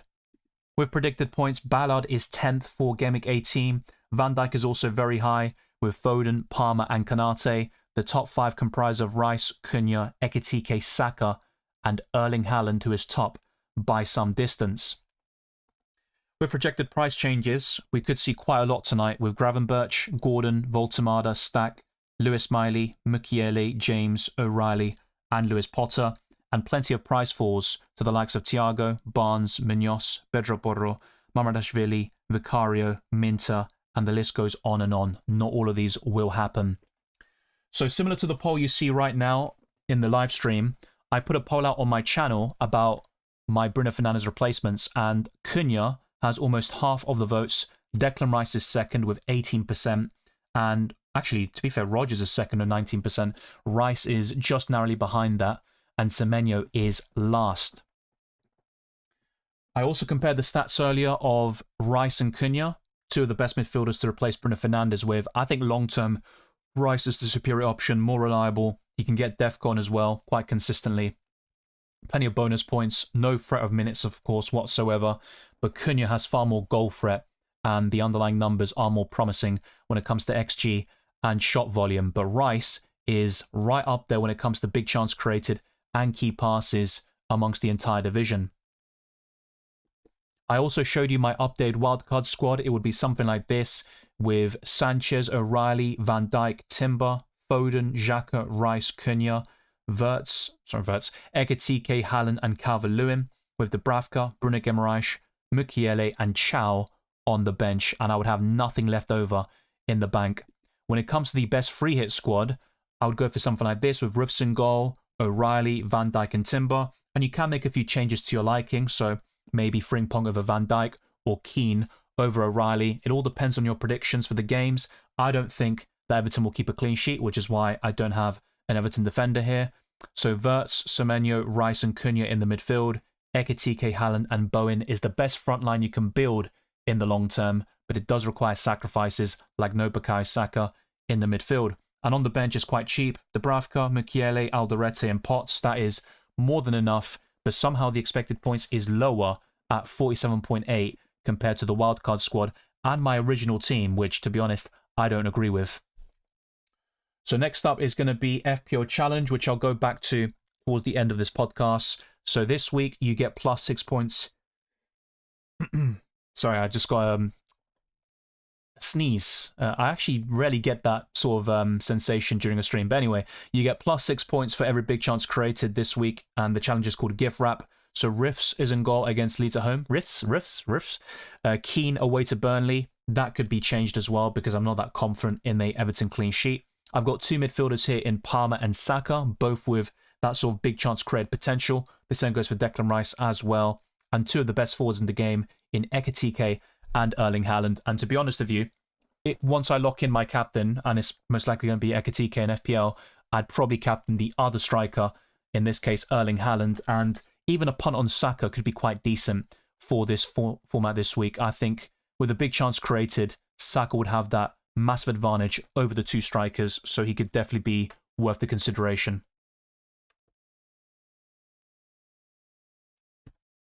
So what I'm going to do here is show you as well. Let's take out the message off screen as well.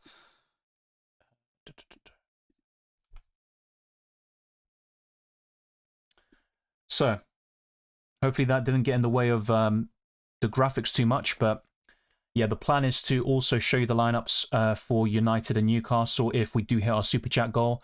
And a big up, of course, to all the new members and to Paredes for gifting 50 new memberships today. So this will be the scoreline predictions. Man United 1, Newcastle 1 for the only Boxing Day fixture. Nottingham Forest 0, Man City 2. Arsenal 1, Brighton 0. Brentford 2, Bournemouth 2. Burnley 1, Everton 2. Liverpool 3, Wolves 0. West Ham 2, Fulham 1. Chelsea 1, Aston Villa 1. Sunderland 2, Leeds 0. And Crystal Palace 1, Tottenham Hotspur 0. So in terms of the team weakness and the highlight player, with their heat map for the season, I am focusing on Wolves as the worst team in the league and definitely one to target with 10 consecutive losses. And Ekitike, who has 5 goals over the last 3 matches, looks in pole position to maybe dethrone Erling Haaland for the captaincy this week. When it comes to the clean sheet odds, Liverpool are top with a 51% probability against Wolves at home. Arsenal are second, facing Brighton at home. Everton are third, facing Burnley away. And a lot of you are quite bullish on Keane, Pickford and Tarkowski. Man City are fourth, facing Nottingham Forest away. And Chelsea and Crystal Palace are 5th and 6th respectively against Aston Villa and Tottenham at home, whilst Wolves are inevitably last against Liverpool away. No surprises there, and we're going to see Wolves right down at the bottom in many of these clean sheet odds sections. When it comes to the top 10 captains, though, I've gone for Mateta in 10th place. He has been quite underwhelming over the past 10 game weeks. Palmer is 9th. Thiago, Cunha and Foden are just outside the top 5. Antoine Semenyo just about makes it, with Bowen in 4th. Saka is in the podium with Erling Haaland, and Ekitike is number 1, but some people in the live chat disagree, and that's completely fine. I will put a poll out very soon comparing those two captaincy options in particular so you can get the full picture as well. So I already went through the predicted lineups earlier, so what I'm going to do here, if this actually works, that'd be great, is essentially just talk about the main bits and bobs here. So I don't think Hincapié will start for Arsenal, and as a result, it would be Calafiori at centre-back alongside Saliba and Lewis Skelly on the left-hand side, and Eze could be benched once again. The second team here will be the inform Aston Villa, and I don't expect any changes to their starting 11. Rodgers is definitely the standout, but it's Chelsea and Arsenal away up next. Moving on to Bournemouth, Antoine Semenyo is heavily linked with a move away to Man City in January, and he's also 1 yellow card away from suspension. But I think they'll go for this starting 11, and whilst they could play Jimenez a bit further forward in the place of Brooks and have Smith start as the right back, I think they'll go for this sort of system and try to get some form back with no wins in the last 8 matches. But Brentford have been fairly decent, albeit a bit frustrating at times in recent weeks. Igor Thiago will start up front once again, and Lewis Potter caught everyone's attention after that brace against Wolves, and I think Rico Henry will keep his spot as the left back. With Brighton, we could see wholesale changes in that defensive line with Van Heck and Dunk starting over Boscagli and Coppola, and Diego Gomez could also start in place of De Kuyper or even over Gruder in some of these attacking positions, and Welbeck is available, so a possible change up front is also not out of the question, but I've gone for Jorginho Rota at this moment in time. With Burnley, Esteve is still doubtful, but I've got him in the starting 11, and Pires has started the last couple of games at left back, but I've currently opted for Hartman, who has plenty of assists for the Clarets so far this season, and I've gone for this starting 11. Moving on to Chelsea, Enzo Fernandes should get back into the starting 11 this time round, and that would mean Gusto would drop to the bench and Reece James would operate as the right back. He has been one of Chelsea's best players over the last couple of months. With Crystal Palace, Chris Richards is currently doubtful, and Oliver Glasner hinted at his return against Fulham at home in Gameweek 19, but facing Tottenham this week, it might be a bit too soon for him, and that's where one of Lerma or Canvot could start at right centre-back. We're now on to Everton, who are very, very appealing this week against Burnley away, and I don't expect many changes to the Toffees. They're missing some key players like Idrissa Gana Gueye and Ndai, and Branthwaite remains injured, which makes Keane very appealing. With Fulham, I think Wilson will start against West Ham away, and the rest is pretty much what we saw in the previous game week against Nottingham Forest, and that resulted in a 1-0 victory. Leeds United have been in decent form recently, and I expect them to maintain the same starting 11 from last time out with a 5-3-2 formation. It was a great win over Crystal Palace, beating them 4-1, and Calvert-Lewin has scored in 5 consecutive games. With Liverpool, Szoboszlai is out suspended, Salah's off to the African Cup of Nations, and there are plenty of other issues, particularly at right back. So Conor Bradley is still not fully ready yet, and we could see Frimpong start right back here. And also with Cody Gakpo, he might shake things up a little bit and push Wirtz to either the right-hand side or an attacking midfield role, but I think this will be the starting 11 with Chiesa on the right-hand side. Man City have been a bit more predictable recently when it comes to their 11, especially with Jeremy Doku out injured, and this will be their likely starting 11. O'Reilly, Foden and Haaland are definitely the standouts for the citizens. And for Man United, Cunha will be the flavour of the week, and I don't really like anybody else from this team FPL-wise. If you had to kind of force it in, probably Casemiro or Dalot, but I think the rest aren't worth the investment. Newcastle United could see Nick Pope return between the sticks over Aaron Ramsdale, and the rest would be very similar to what we saw last time out for the Toon Army, and I think Bruno Guimaraes is one of the best midfielders in FPL for the long term.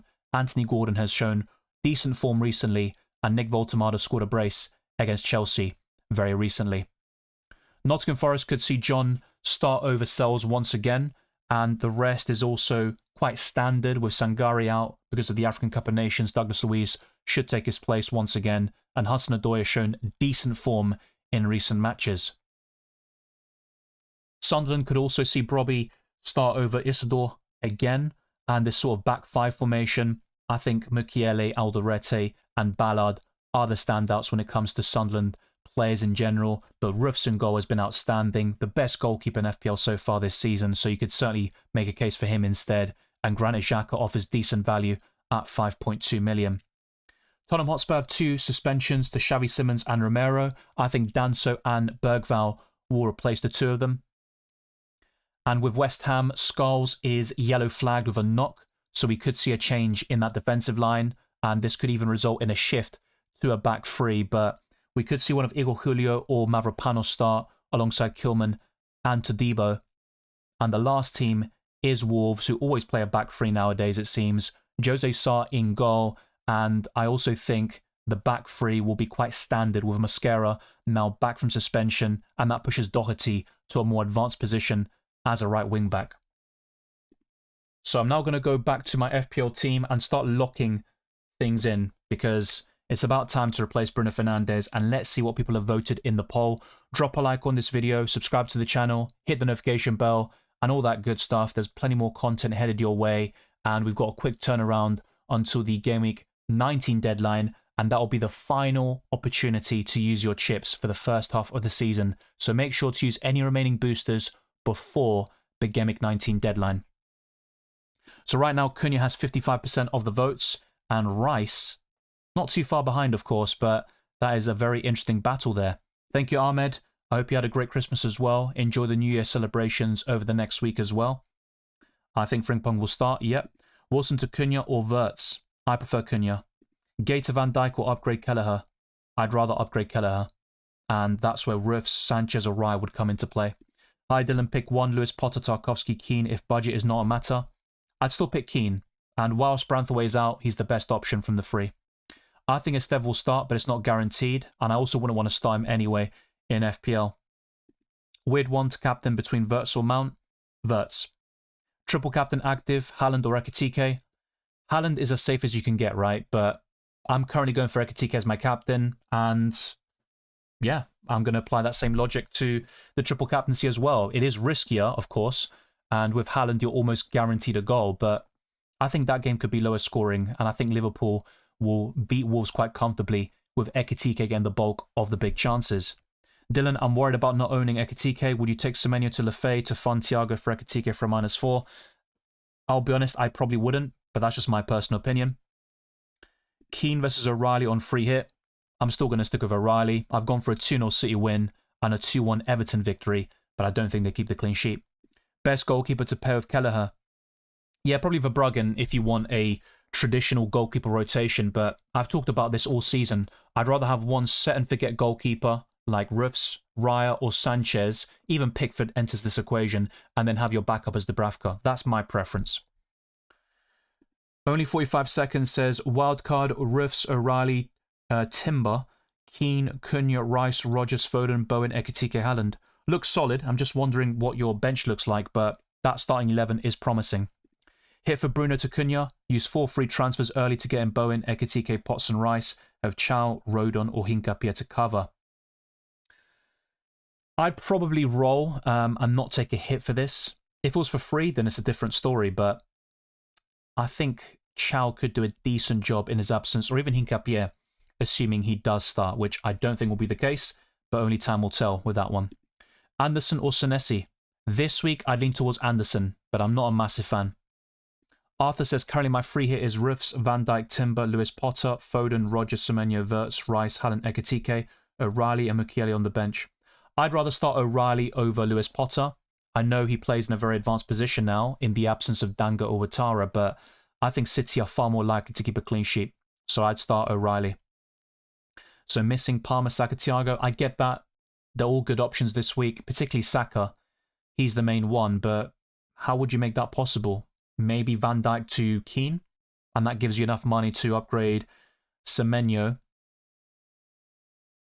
or even Wirtz. To be honest, there is a case to go for Saka over Foden this week, but it is quite risky. And you've got Rice in there to cover the Arsenal attack anyway, so I get that. That's also my sort of regret or the biggest hole in my free hit squad that I built, not having Bukayo Saka, but yeah, I like the look of your team, but I'd personally start O'Reilly over Lewis Potter. That's my sort of biggest suggestion there. I have a non-Haaland team and I'm playing the wildcard this game week. Kindly help me out with a draft. So you're sticking with no Haaland, right? If that's the case, that's quite interesting. I'll try my best, Sydney, but yeah, this is the wildcard squad I talked about just a few minutes ago. And if you were to get rid of Haaland, this is something you could do. I mean, you'd have so much money in the bank at this point, and I think I'd go for Ekitike, Bowen and Calvert-Lewin. It just looks really weird not having Haaland in here, but then we can go for Saka in the midfield, possibly even Palmer.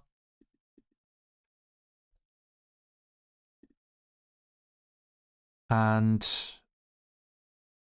this is where you can go for Raya. Double up on the Arsenal defence.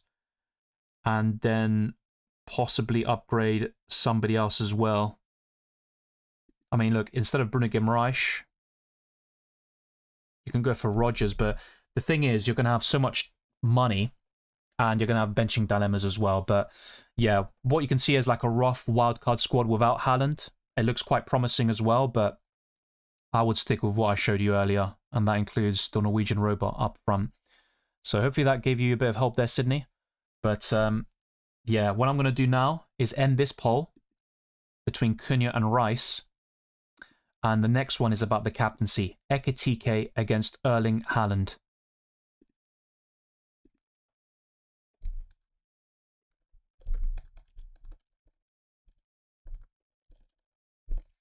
So let's put Ekitike, Haaland, and other.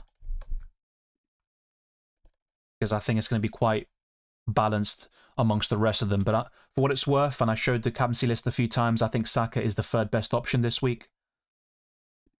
I'm going to stick with just Ekitike and Haaland. I think they're the top two by some distance. And I'm still getting free hit questions. There's a lot of them coming this week, and I've covered this a lot of times today. So this is what I'd go for on the free hit. It's not going to be perfect. You might want Saka. That requires reshuffling a little bit. So Bowen to Calvert-Lewin or a cheaper striker. And then you can upgrade any of these midfielders to Bukayo Saka. You might also want Phil Foden. Completely understandable, but this is the kind of team I built with my budget. Thank you to Sid. Hey Dylan, start one, Minter, Anderson or Cash? I'd start Anderson. And even if you were talking about the Fulham Anderson, I'd say the same thing. But yeah, Elliot Anderson is probably the best of a relatively bad bunch this week. Wirtz or Cunha long term? Cunha.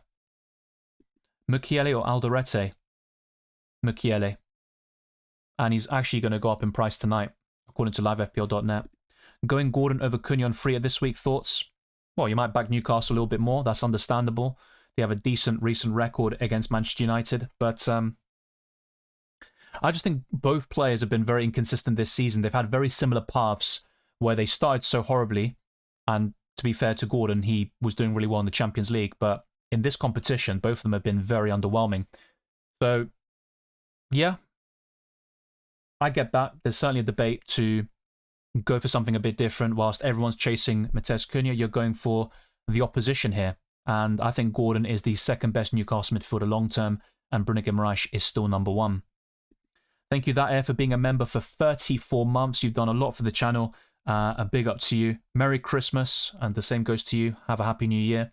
On free hit, Frimpong, Xhaka, or Virgil/Ghana. Interesting. I would go for Frimpong and Xhaka, but I'm just wondering if you would start these midfielders. You don't necessarily have to. Especially if you have three forwards, you've got four solid midfielders, and of course you've got at least three defenders, right? Possibly even four of them to be in your starting 11. But whilst I like Virgil van Dijk more so than Frimpong, as a duo, I think Frimpong and Xhaka works even better. Are you getting Gordon, Schade, or Wirtz? From those three, I think Wirtz is the most likely, but I do like Gordon. He's a decent choice. Schade is my least favourite. Thank you, Sydney. Merry Christmas to you as well. So yeah, hopefully the wildcard team I showed you helps. I showed you a non-Haaland team and also a version with Haaland, which I talked about as well a couple of days ago in my wildcard video. Ahmed says, Raya, Senesi, Virgil, Cash, Semenyo, Rodgers, Wilson, Foden, Mateta, Thiago, Haaland. The substitutes listed on the bench are Verbruggen, Schade, Gay, and Mukiele. 2 transfers and 0 in the bank. Looks decent. In terms of your squad, I think Mateta to Ekitike would be my favourite move.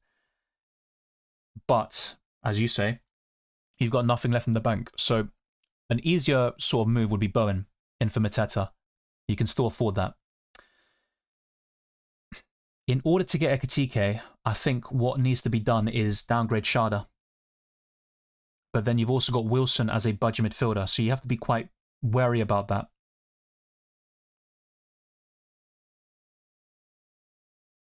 Even something like Thiago to Calvert-Lewin could work fairly well, but yeah, I'd say Mateta to Bowen is my preference for your 15-man squad.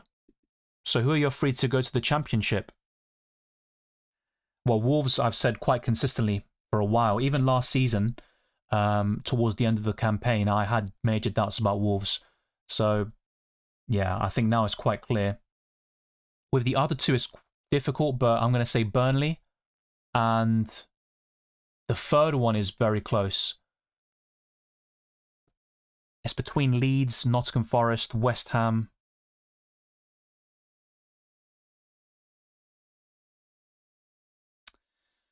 Yeah. It's a very difficult one. I'm going to say West Ham right now. That could change, of course, but that's my current prediction. I've always been quite bullish on Wolves and Burnley going down. And of course, Leeds were my other pick at the beginning of the season, but yeah, it's a bit of a different story nowadays. Play Anderson, Fulham, or yellow flagged Wilson. I'd still play Wilson, as covered earlier. Start Klein or Senesi. I'd start Klein. And to be fair, in my own setup, I'm considering starting Klein because I think Palace could keep a clean sheet against Tottenham. So I'm now going to go back to my team and lock things in. So I've already got Rice and Hincapié. But my plan is to buy one of Rice or Cunha to replace Bruno Fernandes. And at the moment, I think Cunha is the most likely. It leaves me with 1.2 in the bank. Going into Gameweek 19, I would have 2 free transfers and Bob's your uncle. I could even get rid of 2 injury doubts at the same time. So instead of Cunha, by going for Rice, this would allow me to do this. Rice and Rodgers, or even Gordon, which looks pretty decent.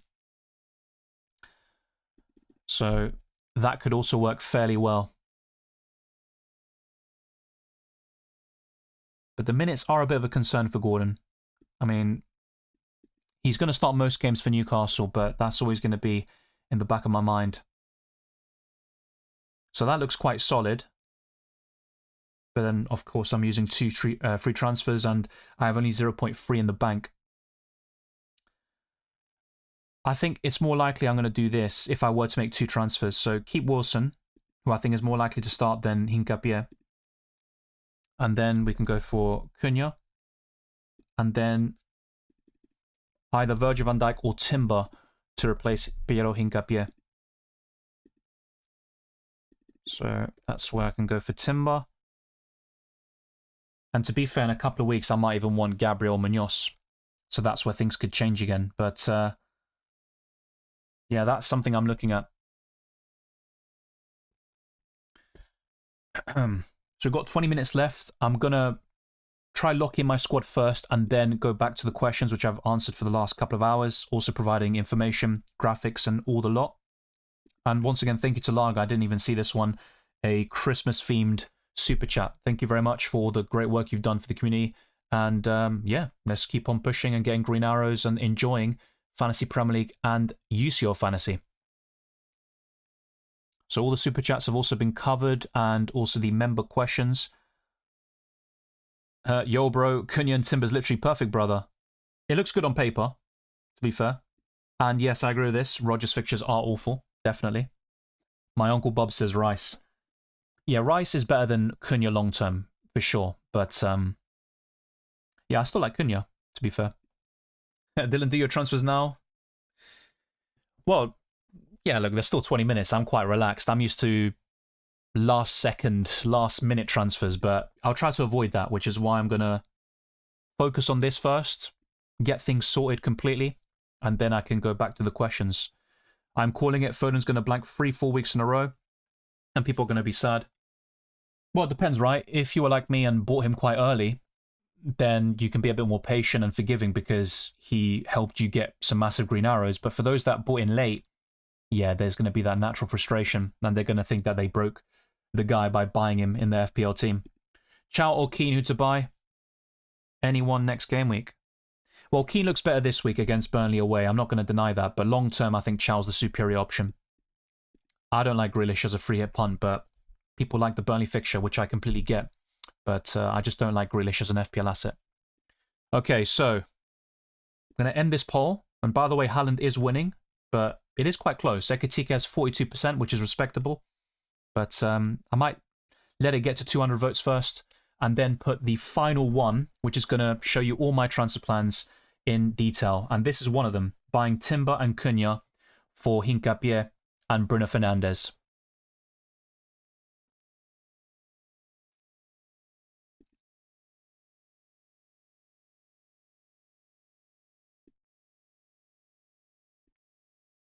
So yeah, Genius Gamer. Once again, I'm going to say Cunha over Verts long term. Hi Dylan, Mukiele or Alderete. Mukiele. Thinking about going Chalobah and Cunha for Bruno and Richard, says Plot Thoughts. Well, Chalobah is the highest scoring defender in the game for a reason, but I don't think he's worth buying right now. Timing is very important. Something similar applies to Morgan Rogers, who I like, but facing Chelsea and Arsenal away makes him less tempting and appealing over the next 2 game weeks. But I like the idea, and I think Chalobah is an upgrade on Richards, who probably won't start against Tottenham, in my opinion, but he should be back for Game Week 19 against Fulham. Bowen or Calvert-Lewin? Bowen. Frimpong, Kirkers or Robertson? I'm guessing that is. Frimpong. But Van Dijk is the best Liverpool defender still. Bench 1, Wilson, Bruno Guimaraes, Hincapié, Alderete. I'd bench Bruno Guimaraes, but there's a very good chance that Hincapié doesn't play at all, and Bruno Guimaraes comes on anyway, but that's fine. Hey Dylan, start 1. Miley, Minter, Truffert, Vandenberg. I have Thiago and Semenyo. Not a big fan of those options this week, but probably Truffert. I do not have any player from Liverpool. Should I sell Wilson and buy Gravenberch or Jones, or otherwise McAllister or Alcaraz? -4 for that. I wouldn't force it in, just for the sake of it. I think a McAllister, for example, could do well against Wolves this week. There's no denying it, but long-term, he's not someone I'd recommend in FPL. So my answer is going to be no. I think Gravenberch is probably the best of a bad bunch long-term in terms of value. He's not too shabby, but the likes of Caicedo, Wilson, and a few others like Xhaka are probably even better. Is the doubt of Wilson big enough to go to Gordon a game week earlier, or should I just play Wilson? Well, based on the comment by Marco Silva a few days ago, I think he's going to start. But yeah, he said the injury's not serious. Only time will tell. Sometimes managers withhold information purposely, and they also want to keep the opposition guessing. I'd start Harry Wilson over Rodgers this week. Start Klein or Wilson from Fulham. I'd start Wilson. Hi Dylan, I have Wilson and Richards with Krupi and Rodon on the bench. Do I leave it this way or take hits to remove the flag boys? I'd keep Wilson and start him, but I think Richards is a sell. I don't like your bench cover, so I understand why you want to make moves, but you don't need to take a hit to sell both of them. It would be Wilson there, Wasing, but Lefay's not too shabby. I don't think Hincapié will play. I also showed you the predicted lineups earlier, so feel free to rewind. On 2 occasions, I showed every single lineup and went through it. I think Calafiori and Lewis Skelly will start together with Saliba and Timber in that backline. Bench 1 of Foden, Cunha, Anderson, Minter, Kudus. Yeah, I covered your question, Cyril. I would bench Minter. Thoughts on Reece James going into this busy period? He's not going to start every game, and his minutes will be managed. I talked about skipping him recently, despite that brilliant free kick against Newcastle, and he has been fairly decent recently over the past 5 game weeks. 8 points against Arsenal, a few 6 and 7 pointers. So we know what Reece James can do, but I don't think it's the right time to buy Chelsea assets, particularly in their defensive line. Mukiele or Senesi first bench? I prefer Mukiele this week. Okay, so Haaland has won this vote with 55%. It has become a little bit closer. It's good to see people voting for Ekitike, something a little bit different as well. So these are going to be my final transfer plans. And I'll try to lock in within the next 10 minutes. We've got just under 40 minutes until the deadline, so make sure to lock in and don't leave things to chance. I also want to read out, once I lock in my transfers, the list of suspension risks.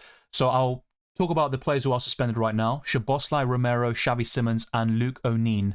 Those players will not feature in Game Week 18, but I want to talk about those on 4 yellow cards, and if they get one more booking before they have played the 19th match, they will be suspended for a Premier League game.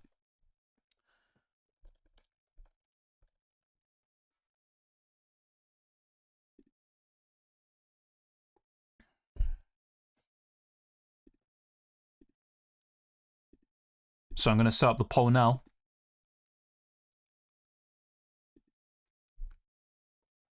So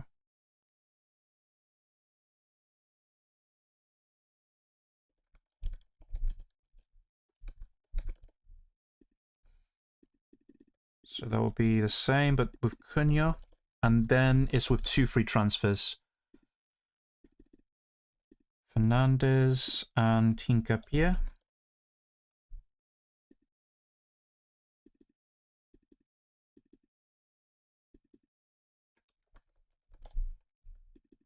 Rice, Wilson, and Rodgers.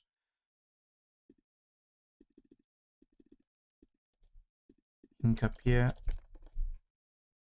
to Cunha and Timber.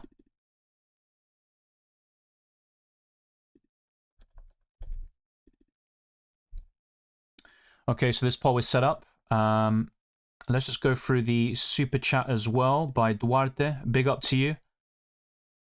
Raya, Hincapié, O'Reilly, Anderson, Rodon, Richards, Foden, Cunha for Bruno, Saka, Anderson, Wilson, Ekitike, Haaland, Thiago. Should I free hit this week and lose squad value because of the Bruno injury, or free hit in 19?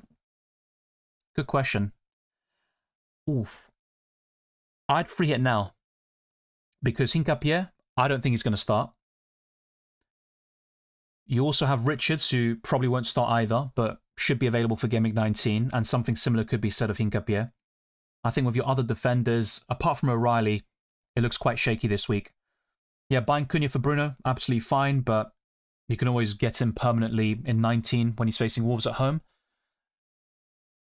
Of course, you do lose out on some team value there. But essentially what you could do, by the way,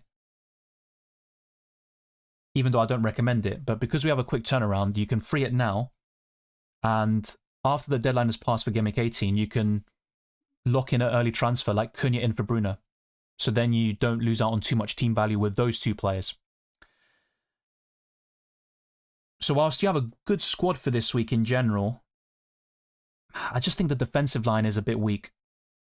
And I think with two of them, they will be available for Gameweek 19, but they will likely miss out on Gameweek 18. So let me know your thoughts, Duarte. It's not an easy situation. There's no clear answer, but that will be my takeaway after reading your situation and the team you've got. Lefay and Van Dijk versus Wilson and Konate. As a duo, I prefer Wilson and Konate, but not by much. I'm not watching the Ashes, to be honest, Zira. What is this, Banjo? Senesi, Semenyo, Guiu to Keane, Potts, Ekitike plus save, 1 free transfer. Yes. As much as I like Semenyo and Senesi, that is an upgrade. And it allows you to get Ekitike, and Keane is a decent option until Branthwaite returns from injury, which keeps on getting delayed. So, looks good.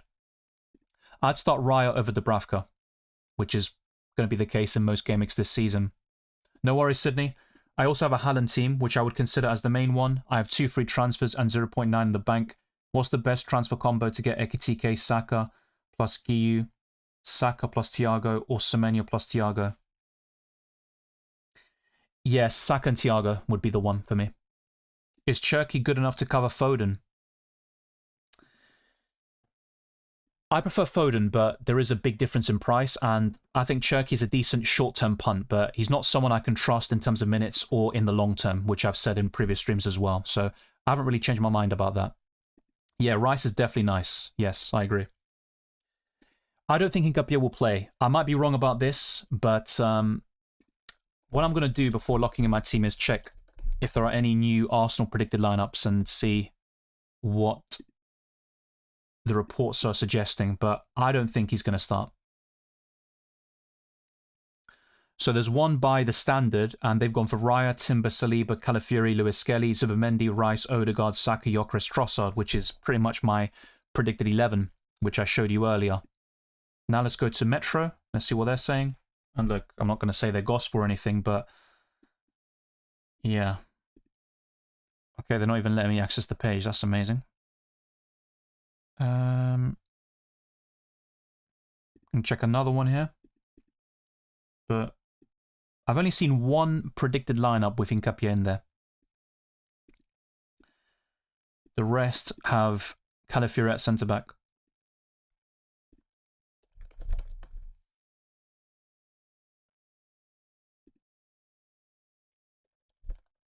I could also go for Van Dijk instead of Jiri and Timber, but I also want to go a bit long-term, and I think having that Arsenal defender settled and Timber's going to start virtually every game, that is probably the way to go. So let's see here as well. Arsenal-Brighton. Yeah, that's yet another one with no Hincapié. So I think that's probably the way to go for me.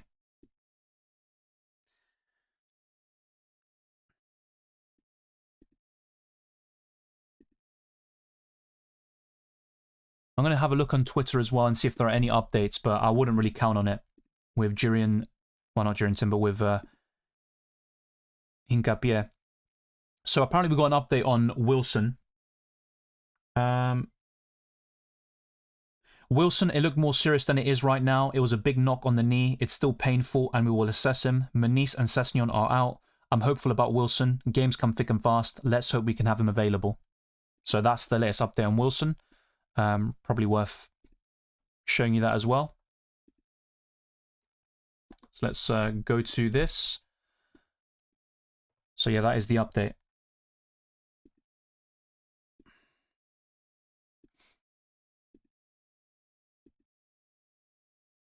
And let's see if I can find something on Hincapié, but I doubt it. So we've literally got 6 minutes left to lock in. And yeah, Arteta, in the embargoed press conference that was released today, he said Martinelli is more of a knock and he wasn't comfortable to carry on after the second half. But with Piero, something different because he picked up an injury against Everton. So it doesn't look great. But then again, you can't really tell too much with Arteta press conferences.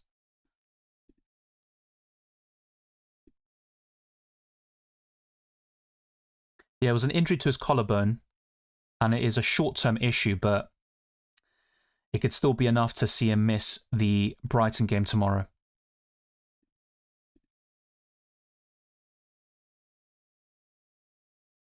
So yeah, I think based on all that and the uncertainty with multiple flags as well, I think it's probably best to sell Hincapié as well. But currently in this poll, Fernandes to Cunha is winning. And essentially most of you think that Cunha is the best Fernandes replacement. But yeah, that's where things come into play.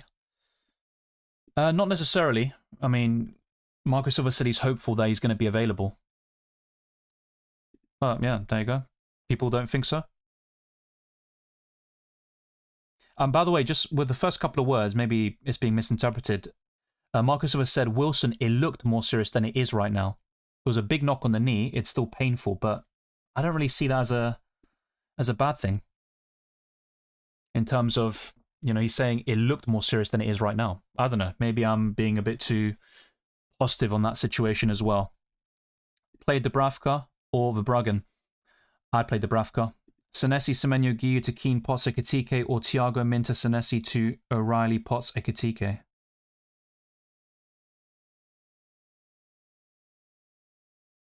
I'd go for the O'Reilly, Potts, and Ekitike one. I would start Dubravka over Vicario. Start Wilson, Minta, or Senesi. Wilson. Thiago to Bowen. I like Thiago still, but I also like Bowen. And in fact, I like him even more now, so I would go for it. I'd start Wilson over Mount. Haaland is a better captain than Foden. The only player I think that could really eclipse Haaland for the captaincy this week is Ekitike. Hi, Dylan, play free, bench 2. Yeah, I'd start Thiago, Wilson, and Mark Gay, actually.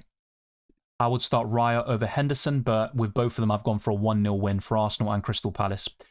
Okay, so it's time to lock in. I'm going to go back to the transfer section. And yeah, Timber and Cunha could come into play, but then I've got only one transfer left for Gameweek 19. But yeah, there will be some issues further down the road. I mean, Matty Cash is a suspension risk. There's also Nathaniel Klein and Anderson, who aren't really, I'd say, long-term holds for me. Even Cunha is a bit of a short-term punt, you could argue. But yeah, I think I'm going to go for this sort of structure. There's no real need to overthink it. So I think Timber and Cunha in. Get rid of the Hincapié sort of headache. I think he'll be back very soon, but Brighton might come a little bit too early for the Ecuadorian. So let me know in your thoughts. Let me know in the live chat what you think about selling Hincapié to Timber, but that's probably what I'm going to end up going for. Well, the last game week before 2026 is actually game week 19, so that will be in just a couple of days' time. I'd start Roofs over Verbruggen, mate. I think that's quite clear. Thank you, Surreal. I appreciate it. Merry Christmas and a Happy New Year to you as well. Enjoy it with your family and loved ones. We appreciate your advice. I'm subscribed and always like your streams. I appreciate it, even though we support we support different clubs. That's definitely one way of putting it. We are arch rivals when it comes to football. Yeah, at least you still enjoy the content. So big up to you and enjoy the festive season. What do you think of Grealish? Not a massive fan. I think he's a good player, but FPL-wise, he's not going to give you the consistency you really want in terms of goals and assists. And I've said that very often, even when he won the Player of the Month award and got plenty of fantasy assists in the process. So it's time to do this. Fernandes to Cunha and Hincapié to Timber. It is done. So there you go. And there's no need to change anything in the starting 11. I think Klein would pip Cash in terms of the benching order. And there is definitely a case to start Klein over Joachim Andersen. But, yeah, that's something I could change in the next minute or so. Ekitike Haaland, I'm going to stick with Ekitike here and see what happens. But Haaland has been an absolute thorn in my side whenever I have gone against him for the captaincy. Well, I'll be honest, I do prefer Lacroix. Yeah, let's go, Baraf. Still left it quite late, but at least there was over a minute left, so I could not stress over it too much. But yeah, Anderson versus Klein. I might go for Klein, you know. Something a bit differential as well. Yeah, let's go for it. We've literally got only 20 seconds left. But based on my predictions, right, I've gone for 2-1 West Ham against Fulham, and I've gone for 1-0 Palace. So, yeah, let's see if Klein can give me some points. In terms of DEFCON, he's not going to be as appealing as Joachim Andersen or as reliable, but with the clean sheets, I still think Palace are more solid defensively than Fulham. And there you go. The deadline is locked, and Ekitike is my captain. So we'll see if going for something a little bit different actually pays off. But in the end, I've got Sanchez, O'Reilly, Klein, Timber, Foden, Wilson, Saka, Cunha, Ekitike captain, Haaland as my vice, and Thiago with Dubravka, Anderson, Cash, and Potts on the bench. So we'll see how that goes. Klein or Rodon? Klein. Thanks, mate. Start Alderete or Wilson? Wilson. Klein or Rodon? As mentioned before, Klein. Rate my lineups to 0. Raya, Anderson, Van Dijk, Keane, Alderete, Foden, Cunha, Saka, Thiago, Haaland, Ekitike. Looks quite solid. I've got a similar structure to you. But you've got 4 defenders this week, which is interesting, but I like the look of it. Thank you very much there to Moneritia, or Moneritita. I probably absolutely butchered that. But yeah, Feliz Navidad, Merry Christmas. Play Minter or Rodon? Probably Rodon, not a big fan. Arnab, I did cover your question, mate, and I said Riffs. Start 1, Anderson from Fulham, Tavernier, Keane. Keane. Indeed, we are locked and loaded. Don't go against Haaland. Remember what happened with Thiago. Well, this is supposedly a bit different, but yeah, that's the main example that I was mentioning earlier.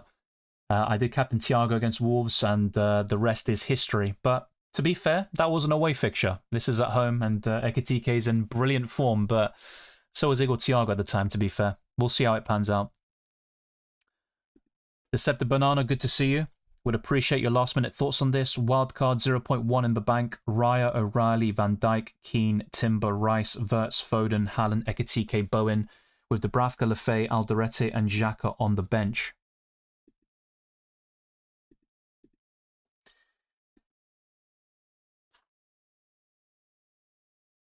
You've used up all your budget, which is fair enough. I think Van Dijk will be a placeholder for a Gabriel or Munoz in a couple of weeks' time. And you can always downgrade him if you want to make an upgrade elsewhere. But really good wildcard squad.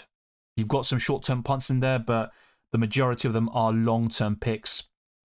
Interesting you've gone for a triple up in Sunderland and you've got 2 midfielders. That's my only concern, but they are enablers. And yeah, that's really my only gripe with it. Just the fact that you've got a triple up in Sunderland and 2 midfielders from their team. But the rest is absolutely fine, and I do like the look of it. Triple captain Haaland, let's go. Hat-trick. Hopefully not. Hopefully he blanks, but yeah, he probably won't. Thank you, Drigger. Good to see you. And good night, Baraf. Would you consider doing Saka to Rice? In the future, yes, especially if I'm struggling to fund certain moves. Maybe I want to do something like Thiago to Bowen, but I don't really see myself having to resort to Saka to Rice to make that happen. But yeah, I am open to it. Wait until Anderson gets DEFCON clean sheet and goal. Yeah, but it is what it is, right? With FPL, these things happen. I made predictions. I'm going to stick by them and be consistent with my views. And if it doesn't work out, so be it. But I would rather trust my decision-making process than just rely on luck, even though that's what we need for FPL, unfortunately. Kept Wilson as I couldn't find good replacement on the bench boost. That makes sense, and the comments by Marco Silva are still quite positive in my opinion, but some who saw it in the live chat felt a little bit differently. So thanks to everyone. Be sure to drop a like, subscribe, hit the notification bell, all that good stuff. Let's get this stream to over 150 likes and close in on 38k on YouTube. That'll be the next big objective as we enter 2026. And this poll is over. Fernandes to Cunha was the winner. I ended up making 2 transfers and sold Hincapié to Jirian Timber. Locked in and good luck Dylan decided to captain Ekitike too, since I am chasing rank. Interesting, a City fan doing that as well. Despite the wins in recent years, City have always struggled a little bit at the City ground, but I think it'll be a comfortable win, probably 2-0, and hopefully Haaland doesn't go ballistic. That's all I'm really hoping for. Cunha, my captain, I think Wolves will play low block against Liverpool and frustrate them. Well, they did that against Arsenal, right? Saka was still able to get 11 points, but that was through forcing own goals in. And we also saw Igor Thiago struggle against Wolves a couple of weeks ago, and it was Lewis Potter getting the points. But hopefully Ekitike can just get a goal or two, and Haaland stays a bit quiet, and that'll be a pleasant game week, but easier said than done, right? Yeah, Lock Diwali. Chelsea will ruin Villa's dream. Thank you, everyone. I've gone for a draw in that game, but I could see Chelsea getting a win, even though Villa have been the most informed team in the country recently. Ian Mayner says, lock in, lock in, lock in. Let the show begin. Merry Christmas, Dylan, and a happy Boxing Day. Captain is Ekitike.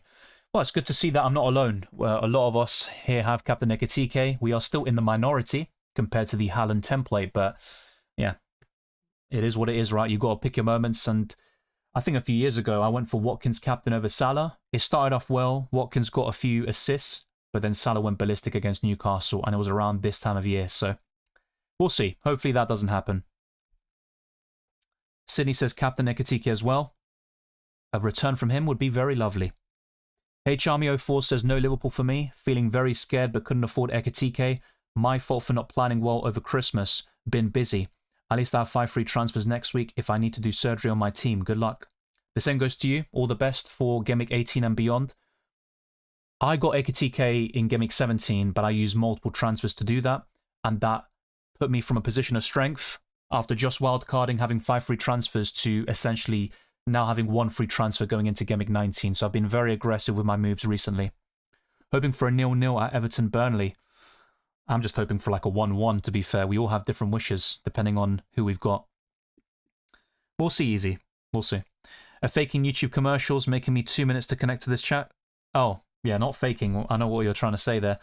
Yeah, with YouTube, there are options in terms of how the ads are put out. I never put it on aggressive or the highest option, just to let you know. But yeah, I've experienced that myself, you know, getting a lot of ads when trying to watch something. So, yeah. Last minute change to bring in Van Dijk for Frimpong, and now see Frimpong put a 15-point banger. That would be the FPL way, right? But Van Dijk is still the better option long term. Twisted Parky puts a squad.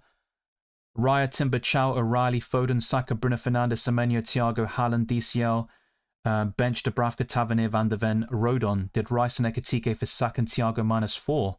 And tonight after deadline, we'll do Thiago for Bruno. Thiago for Bruno? Interesting. I'm guessing, yeah, both Thiago and Bruno Fernandes will be out. I just wonder who you're going to replace them with, but yeah. I'm not a massive fan of taking the hit of of Saka and Thiago. I'm just wondering what you meant by the last few words and who you're replacing Fernandes with, but looks good overall. Sydney says, I've done Saka and Thiago to Wirtz and Ekitike. I now have the Liverpool triple up with Van Dijk already in my team. Hope it pays off for the next 5 game weeks. They are near the top of the FDR in that time period, and after that, it would be worth reassessing, but yeah, I could have gone for Van Dijk over Timber, and that could be a possible regret of mine, to be fair, but I also wanted someone a bit long-term enduring timber, but your triple up looks good for the next month or so. Van Dijk is going to be the highest scoring player this week. 1 goal, DEFCON clean sheet and free bonus. I hope not. Went minted to Mount at the last minute. Good luck. I'm not a big fan of Mount in FPL, but he's had some good moments this season, and Amorim certainly trusts him. I will take the hits next week and restructure my team. I'm trying to avoid hits when possible, but yeah, it looks like I'm getting very close towards taking hits. I've captained Ekatike too, looking for the differential to improve on my 1 million rank. I wish you the best with that, and hopefully Ekatike does the business. If he outscores Haaland, we'll all be happy, but yeah, it's going to be a difficult one. When are City going to be off Arsenal's arse? Well, probably not for a while, and also City have better fixtures over the next 5 compared to Arsenal. But I just think in the second half of the season, once and if these players can stay fit, I think Arsenal can be in a very strong position, and I would back them this time to see it through, but I think the last month has introduced a few vulnerabilities and worries about the defence, even conceding these last-minute goals to Crystal Palace, Aston Villa, Sunderland, and not capitalising on certain opportunities like 10-man Chelsea. But yeah, I think Arsenal have still done really well to be in the position they're in, top of the Champions League and Premier League, Carabao Cup semi-finals, despite everything that's happened. But the attack is very unreliable. Did the Carabao Cup give you a heart attack? No, but I kind of felt it coming. When I saw 9 minutes added on and just the way Arsenal were kind of dealing with the last few minutes, I just didn't like it. And after complete domination in the first half, Crystal Palace really made a go of it in the second. And yeah, it was a very weird game to watch, but it reminded me a lot of the Carabao Cup and FA Cup exits for Arsenal last season. And thankfully this time Arsenal were able to go through. Good luck, mate, and Merry Christmas. Likewise, Cookie too. Enjoy the festivities. Yeah, well, you can't... I'm not going to change my captain or my decision based on what someone else is doing. They're bound to get it right eventually and not jinx the other person, so we're going to see. I changed my captain, but don't know if I went through. Well, you can only see your team when the game updates, and even websites like livefpl.net will be quite quick in terms of showing you what your team is, but if it says your team was saved, then you should be good to go. If you didn't see that message, then it's always going to be a bit risky. What a trash Boxing Day. Yes, but I'm going to go watch the game, and hopefully that match is going to be quite good. I know City can do well and Haaland can score, but it's a tricky early game for us, and I just hope City win plus Haaland scores, but Ekatike gets more points this game week. Well, I'm hoping for similar things in terms of FPL points, but for City to lose and for Haaland to blank. But yeah, I think City will win 2-0, and I think Haaland will score at least 1. I'm just hoping it's not a brace. Who's your top 5 overrated FPL picks so far? Overrated picks. Well, I mentioned the underrated ones earlier. Overrated.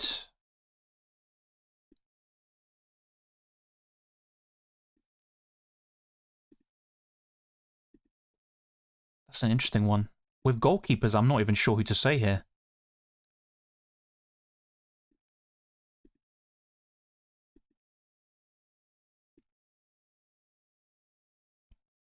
Yeah, goalkeepers is a bit of a myth, I think, with overrated. But I would go for Cucurella as a bit overrated. I mean, Salah, Palmer. I think this season they have been overrated, but you can understand why they were.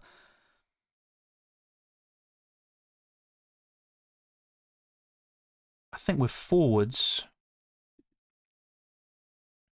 that's an interesting one. Mateta, a little bit overrated. And the other, maybe Ollie Watkins. I started the season with him, and let's not even talk about that guy. But yeah, that's a decent top 5 list. There might be a few I'm missing out on. Oh, Cunha for Bruno, yeah. I was imagining that, but I didn't want to put words in your mouth or tell you that you're buying someone that you're not even thinking of, or you had someone else lined up.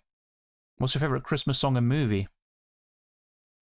Movie would be either It's a Wonderful Life or Die Hard.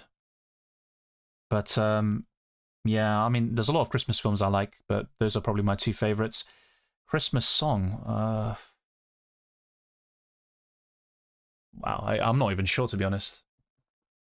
I used to be much more in tune with that when I was younger. I'll just say that now. But yeah, favorite Christmas song?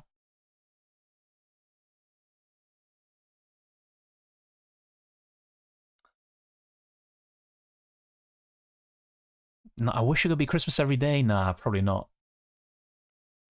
Probably not.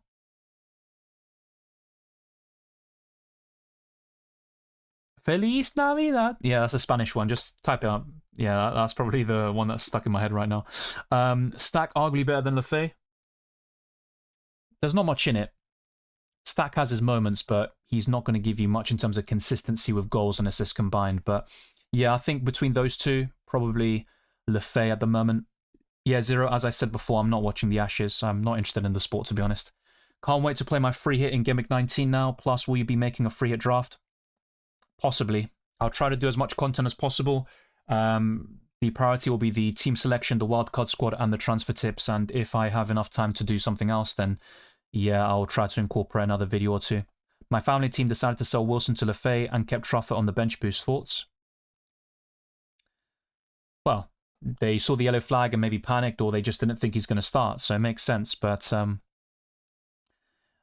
I think Wilson will start, personally.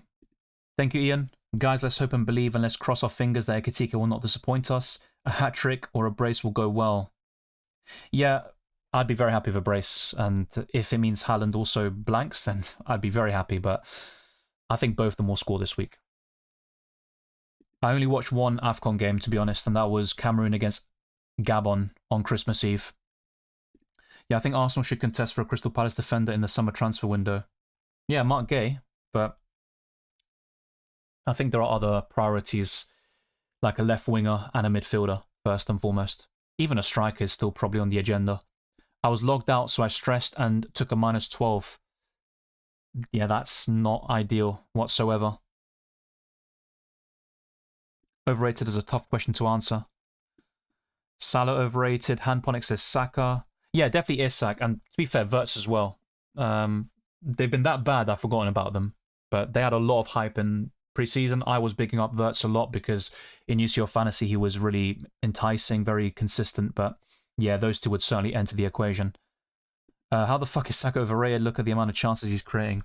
Well, over the past month he's been very consistent, but I think before that, because of injuries and also when he did play, he was a bit underwhelming.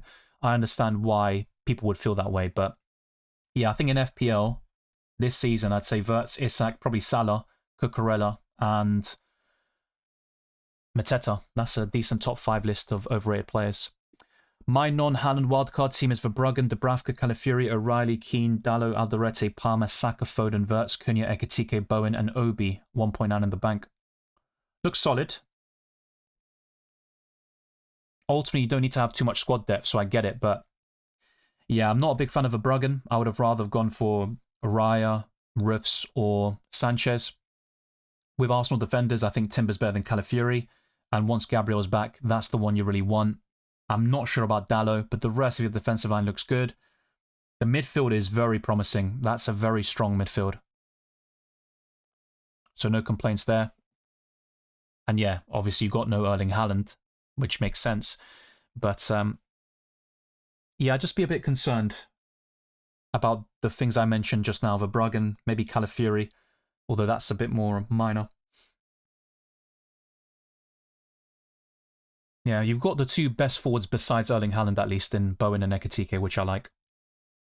Yeah, Watkins, yeah, he's definitely worth highlighting as an overrated pick this season. AFCON's so fun to watch, a lot of new memes and moments to create. I'm not surprised by that, to be fair. Yeah, I do like Elf. That's one of my favourite Christmas movies, especially as a kid. Yeah, that's up there. Feliz Navidad as well. Challenge question, best for big chance created? Well, I've gone for Saka and Palmer. Before I go to that, though, let's go to the lineups for Man United and Newcastle. So Lamins, Dallo, Martinez, Mount, Cunha, Dorgu, Casemiro, Shaw, Ugarte, Heaven, and Sesko. So yeah, I've gotten 10 correct, I think, for Man United. Lisandro Martinez does start. And for the visitors, Newcastle United, unchanged. Ramsdale starts in goal. This NUFC wheel is oh my god. Yeah, let's not say anything. I'm just saying Ramsdale was in my original 11, but then I saw that tweet. I wonder if he has deleted it by now. Hall, Cher, Tonali, Gordon, Chow, Murphy, Voltemada, Bruno Guimaraes, Ramsey, and Miley. So, yeah, it is what it is, right? That is the Newcastle 11. Pope is on the bench. He is not starting. And yeah, it is a full house for Newcastle, but I got sent by that tweet I saw earlier. With FPL Challenge, I've gone for Roofs, Keane, Palmer, Saka, Ekitike, captain, and Haaland. I'll probably captain Haaland here, just to ease the pain a little bit, you could say. And I'm even tempted by Saka as my captain too. Based on the parameters this week and the challenge, it makes sense to go for a midfielder. But yeah, I typically do this. I spread the captaincy risk a little bit across FPL Challenge and the normal game. Saka's 10 million, no penalties, not a big goal threat, no defcons. Well, he has gotten defcons a few times, not consistently enough to be sort of viable or relied upon for that. He has taken some penalties, but yeah, Gyökeres is the best taker at the club. Odegaard is another one who can take them as well. But yeah, with the goal threat, I agree. That's a problem that Saka's had for over a year now, even though last season at this stage he had like 10 assists and he had a very good start. Saka's on penalties. He let Gyökeres take the pen to give him a confidence boost. The thing is, though, I think Gyökeres is the best taker at the club, and they're just going to share them. We've seen this happen a lot of times over the years, and Arsenal score most of their penalties. Long may that continue. Rice matches him and is 3 million cheaper. Yeah, but then again, Rice matches everyone, and he's offering better value than most in the game, particularly in the midfield. Last Christmas, Home Alone. Yeah, they're good films. Good luck this game week, bro. Likewise, Robert. Good to see you as always. I don't want no penalty kick donated for my FPL team. Okay, someone's got a Saka agenda. I think I'm going to watch the AFCON game tonight. Yeah, I'm going to watch United against Newcastle. That's what I'm going to do right now. But otherwise, I would have maybe tuned in to the African Cup of Nations. Aren't you happy with our forwards, Marino, Gyökeres, and Jesus? To be honest, no. They've all had good moments at the club, particularly Marino and Jesus, but yeah, we need more from Gyökeres as well in particular, and I think Arsenal don't really create enough sometimes. That wasn't the case against Palace, but in recent Premier League matches, I just think Arsenal have been a bit stale in the attack. Ashes can't be bothered. It's too one-sided. Yeah, I don't really disagree with that. Arsenal injury updates. No, not really much more that I can provide because I talked about this earlier, but Hincapié is a short-term issue. I think he'll be back by Game Week 19. I personally don't think he starts against Brighton.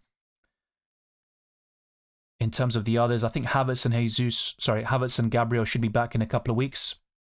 And Havertz is already in training.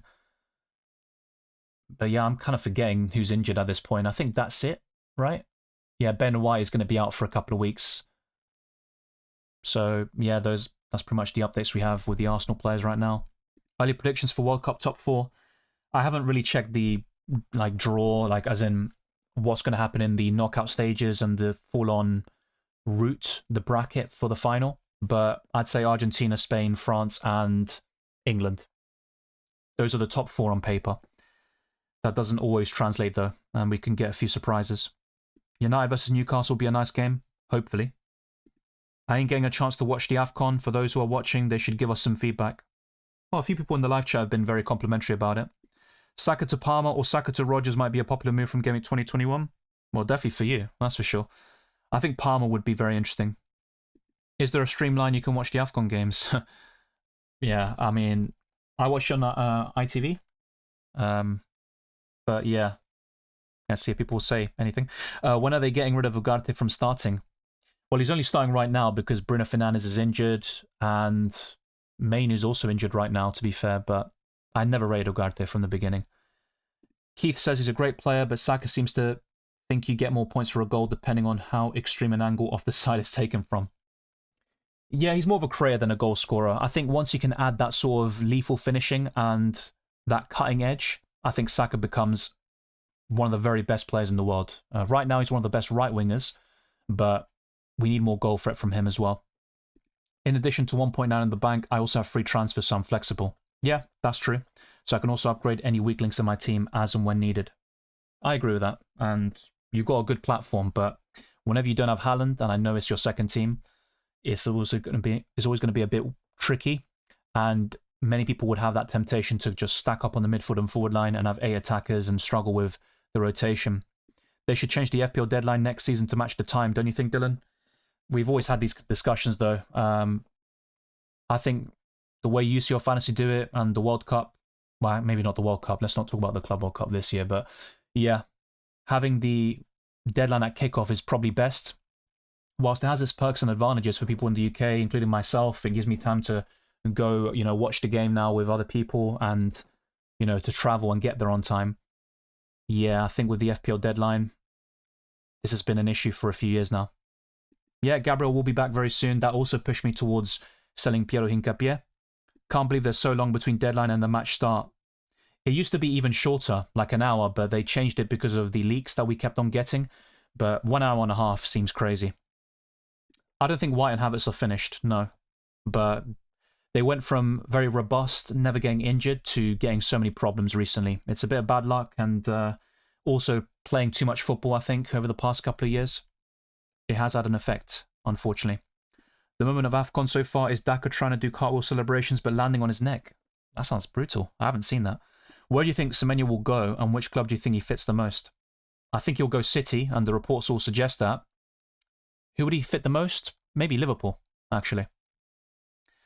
Will we have our Cunha expectations tempered with how many absentees United have? Well, I talked about this all week. That's one of the key factors that could make him a bit underwhelming, actually. No Bruno Fernandes to create chances. He's going to get the bulk of the opportunities, but there's no Brian Mbeumo as well, no Amad Diallo, Mazraoui. So yeah, I think with Cunha, against Newcastle, for example, I'm not expecting him to return massively, but you've got Wolves at home the following week, so hopefully he can produce the goods. Hi Dylan, I captained Chow this week. Wow, that's a very bold call. All the best with that, but can't say I agree with it. But we'll see. They need to update 12 million players. It will be a mess if they do it right at the match time. I just think it's the deadline, right, in general. They could still do it. And they have improved the site in terms of crashing. It's not crashing as often nowadays. Hopefully I haven't jinxed it for the future. But yeah, in terms of updating the game and the points and stuff and BPS, yeah, I get that. Simple, FPL needs to copy UCL Fantasy. It's just better, says Twisted Parky. I know some people who will love that feedback there, Twisted Parky, that's for sure. I captained Gordon so I can be high on for today and bought Cunha in for my FPL challenge. Another Newcastle captainer. Interesting. Well, all the best with that one. We'll see how it turns out, but yeah, it should be an interesting game. Quite difficult to call. Yes, I'm complaining about that starting time and the deadline kickoff. It's way too frustrating. Most of us have that opinion. I don't think many will disagree.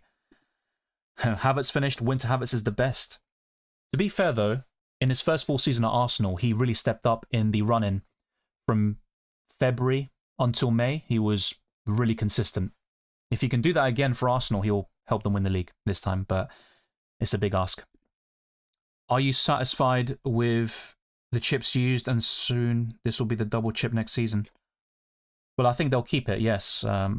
It keeps people engaged and it results in higher scores, which means more engagement as well. Am I satisfied with how I've used the chips? The triple captain, yes. Bench boost, definitely not. The wild card, it's early. I can't judge it yet, but so far not great. And the free hit was decent, but still would have expected a bit more. AFCON now will be 4 years instead of 2 years, starting 2029. Makes sense. I think every 4 years is better. Captain Verts, says Lewis B. All the best there. We're getting a lot of different captaincy options besides the obvious Haalands of the world. I just bought in Cunha now to replace Fernandes, and I also bought Timber for Hincapié. Those are my transfers this week. I now have one available move going into Gameweek 19. Thank you everyone for tuning in for the past couple of hours. If you haven't already, like this stream, subscribe to the channel, and also hit the notification bell so you're always up to date on my content, both FPL and UCL Fantasy. Let's get this stream to as many likes as possible. 150 would be appreciated. And follow me on Twitter, Instagram, and Blue Sky, Dylan RCM. There's also my Discord server for FPL and UCL Fantasy updates. There's FPL Challenge and FPL Leagues in the description. And the same goes for my Spotify. Leave a 5-star review. It really goes a long way to boosting us up in the algorithm. I'll see you very soon for the Gameweek 19 deadline stream, and in the meantime, the plan is to record a team selection, best wildcard squad, and a transfer tips, and if possible, there might be a few surprises in store for you as well. Take care, enjoy the football. I wish you all the best of luck for Gameweek 18 and the rest of the season. I wish you all a Merry Christmas and a Happy New Year. Enjoy this Boxing Day, and hopefully Newcastle against Man United produces FPL points and also a lot of excitement.